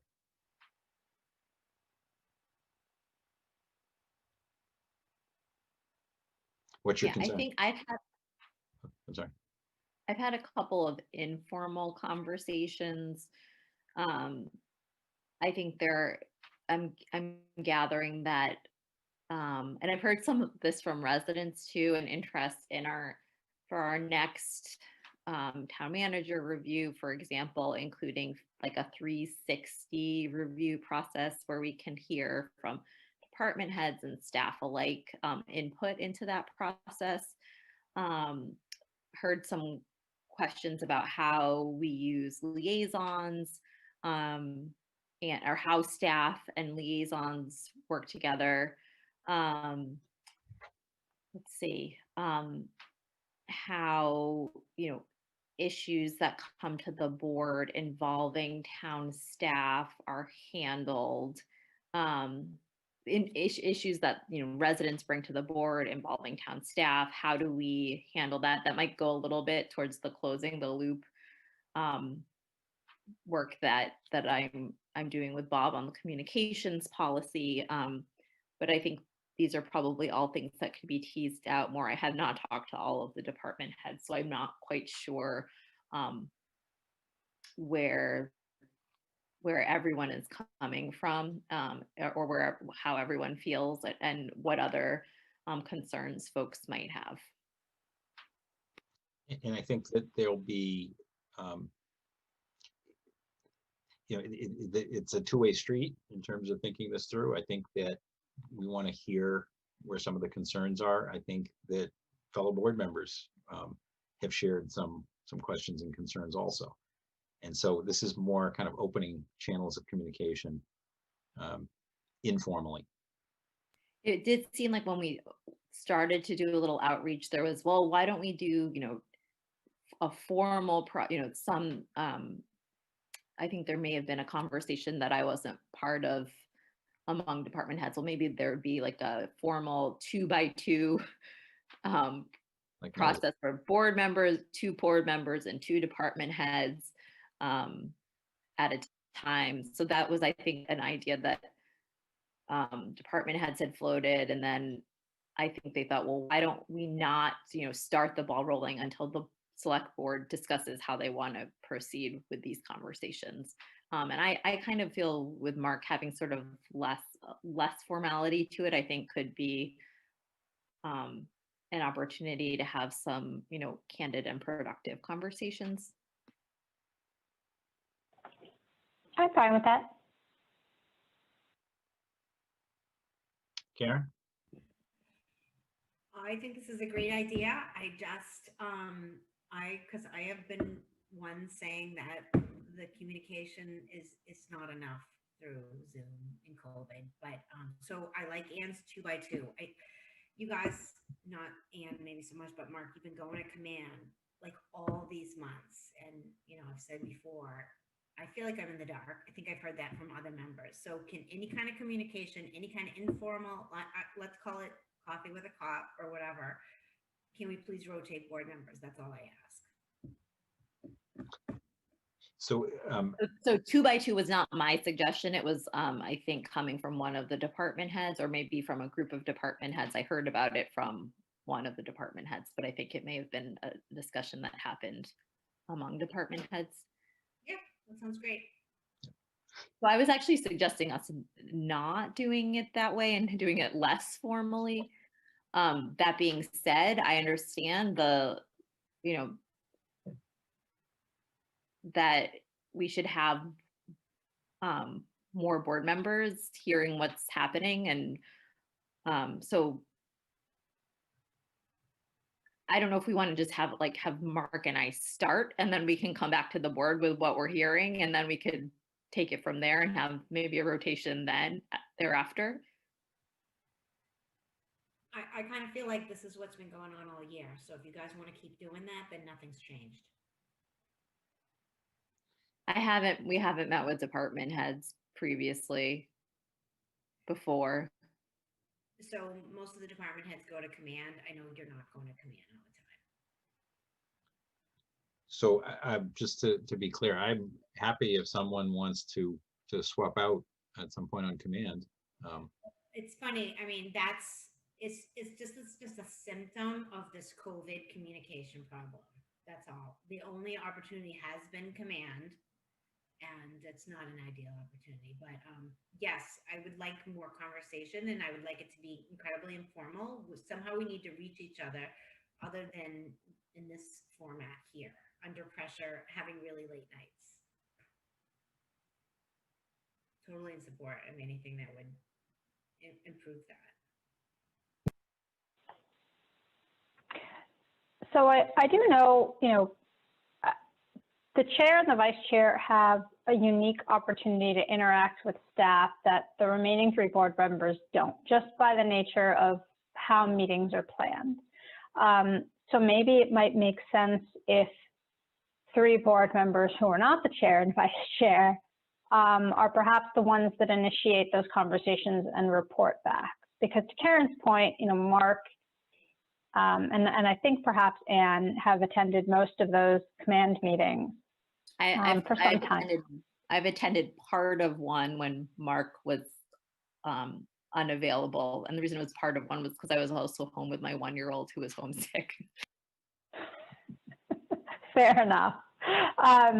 So, Mark or Anne, I don't know if either one or both of you would be willing to allow either myself, Carlo, or Karen. I'm happy to help, but also happy to subside. I mean, whatever makes sense, but that might be my suggestion.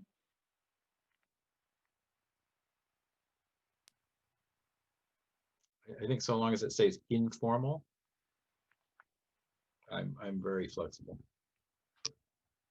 I think that's fine. The only challenge is the 3 of you would not be able to meet together because of a quorum, but otherwise. Oh, no. I would suggest just 2. Okay.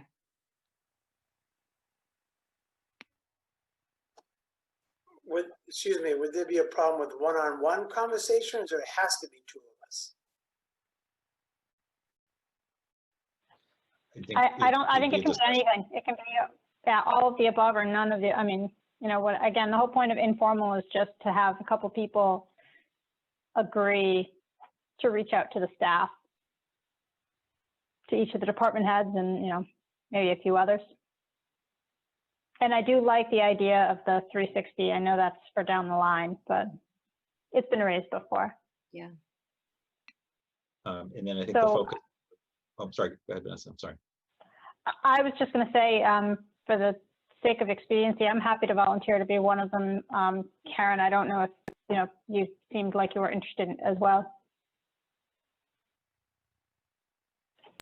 Yep, and it doesn't have to be right away. As long as we're gonna alternate through, I am happy to take my turn. That's all I would suggest.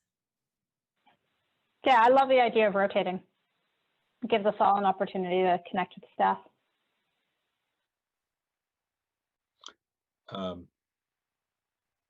So we need a drop of just to figure out kind of who, how. So if we do some kind of rotation and have, you know, it could be one or two reaching out to different people, would we want to just kind of take a list and divvy it up? Yeah, I think that makes sense. That's one. You know, and another possibility might be to get together, you know, depending on, you know, if there would be an opportunity for a larger group of department heads at some point. Again, I don't know. We'd have to see what the possibilities are, what could work. And of course, we're. But I think not with a quorum of the, maybe a rotation with the board, but not with a quorum of the board. If Right, we're right, hoping not with a for quorum. less formality, less. Yeah, on- so we have one or two. Mhm. Yeah, I think get a list and divide by 5 or divide by 3 and give you two a break and let the three of us have some fun. Sounds good. Okay. All right. So maybe I can take a pass at what it might look like, just the kind of divvying, and let's take a look at it on next week. Is that all right? Okay, cool. Hey, we just have meeting minutes, and let me go out of order if I could just for a second, but sorry, talk about future meeting agenda topics. So we know what's going on tomorrow night, right? We've got the first budget reviews. Next Tuesday, we have the second set. Bob, I think you were saying that you think we'll be done with budget reviews as of next Tuesday night. Yeah, oh, you're muted. All right, I think so. Okay, so Wednesday was kind of a buffer day. We've got a meeting scheduled. I actually think we've got plenty to talk about. A number of people have brought up the role of liaisons. I think that's a good topic for us to go through. What are our expectations? How's it going to work? What happens when there's kind of a project, and kind of to Karen's point, how do we make sure that we have some kind of focal points, but also make sure that the board is fully aware of what's going on at our meetings, obviously, but sometimes before the meetings, and talk that through to see how that works. Mark, I just wonder if this is something that department heads have insight into or concerns about. Do we want to wait until we get their input? Or are they just, maybe they're just looking for clarity above anything? Yeah, I was thinking better maybe, to have the conversation. yeah, why don't we think about what we think makes sense? Okay. And I think that'll actually, it's going to fit very nicely with communication policy, which I think is also something we should talk about at that meeting. And Okay. closing the loop is something that we keep talking about, and that's when we keep kicking the can down the road. I think we need to kind of bring that to closure as well, in terms of what are we thinking about here? How would it work? Again, I think it's part of the communications structure that we want to put together. So I would suggest that we can have a short-term meeting, much shorter, hopefully, on the 16th. Just deal with those topics. Hopefully nothing else comes up in the meantime that has to get added to the agenda, but those are famous last words. Those do all fit together. Yeah, I think they fit together nicely. And it'd be good to have a chance to actually talk them through and not jam them into a 10:30 discussion. Does that fit for everybody? Is there anything else that I haven't mentioned that you think needs to get into this year? Potential extension of the ad hoc committee. Carlo and I are meeting tomorrow night with the rest of the ad hoc committee. We may not need to extend. It may be fine for it to sunset at the end of December, but we're going to have that conversation tomorrow night before our meeting about whether to extend or not. Yep. Okay, great. And then there may actually be a need for an exec session that night too. Mm-hmm. And I'm sorry if I missed it. Did you want to discuss the liquor license fees next week? Yeah, yep.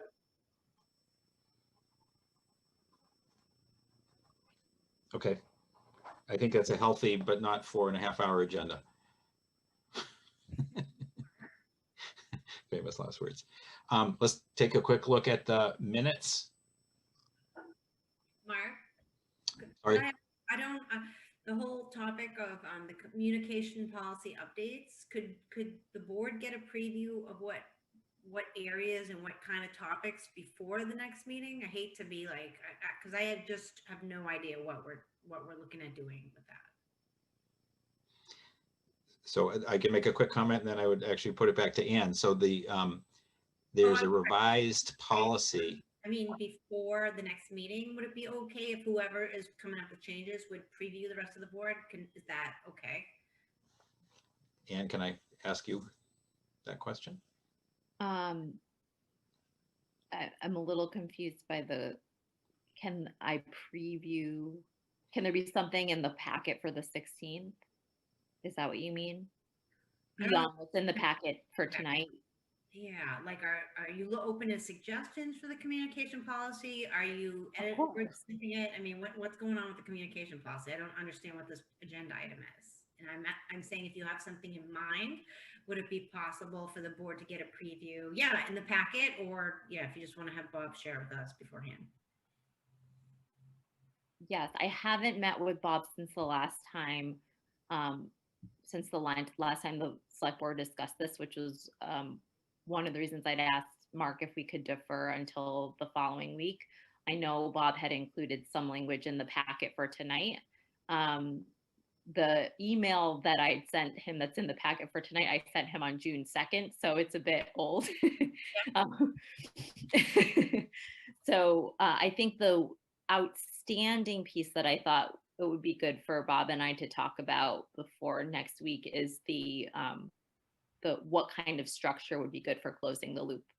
But of course, this is not something that Bob and I can decide together. This is subject to full conversation, debate, and vote by the board. But that's an excellent topic. Thank you. Okay. Okay, let's jump to the minutes. So we have one in the packet dated 11/17/2020. I got. I sent some edits to Caitlin. Share my screen. Please. Sorry, I gotta open.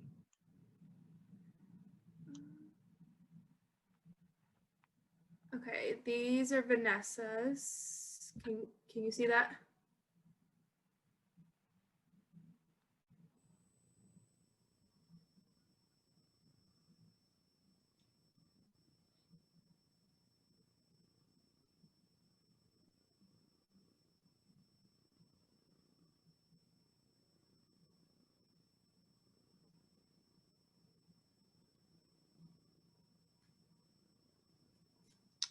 So you just have to fix the sentence. If the although is gone, town council didn't see anything wrong with the motion. Period. Period, the board. Board. Yeah, that does it. Good. I'm okay. Those. Everyone else good with these? Yes, everybody all right with these? Yeah. Okay. Got ones from Anne as well. Let me find them.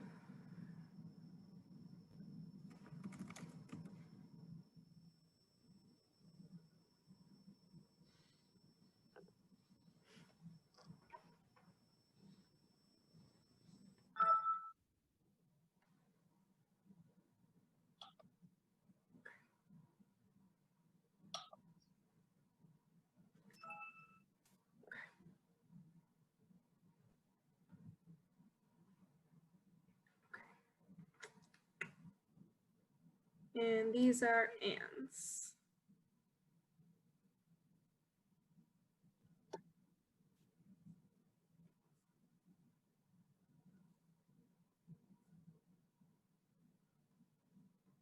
I'm fine with that. Me too. Looks good to me. Carl? Yep, fine. Okay, any other? That was all I got. Case? All right, I got it.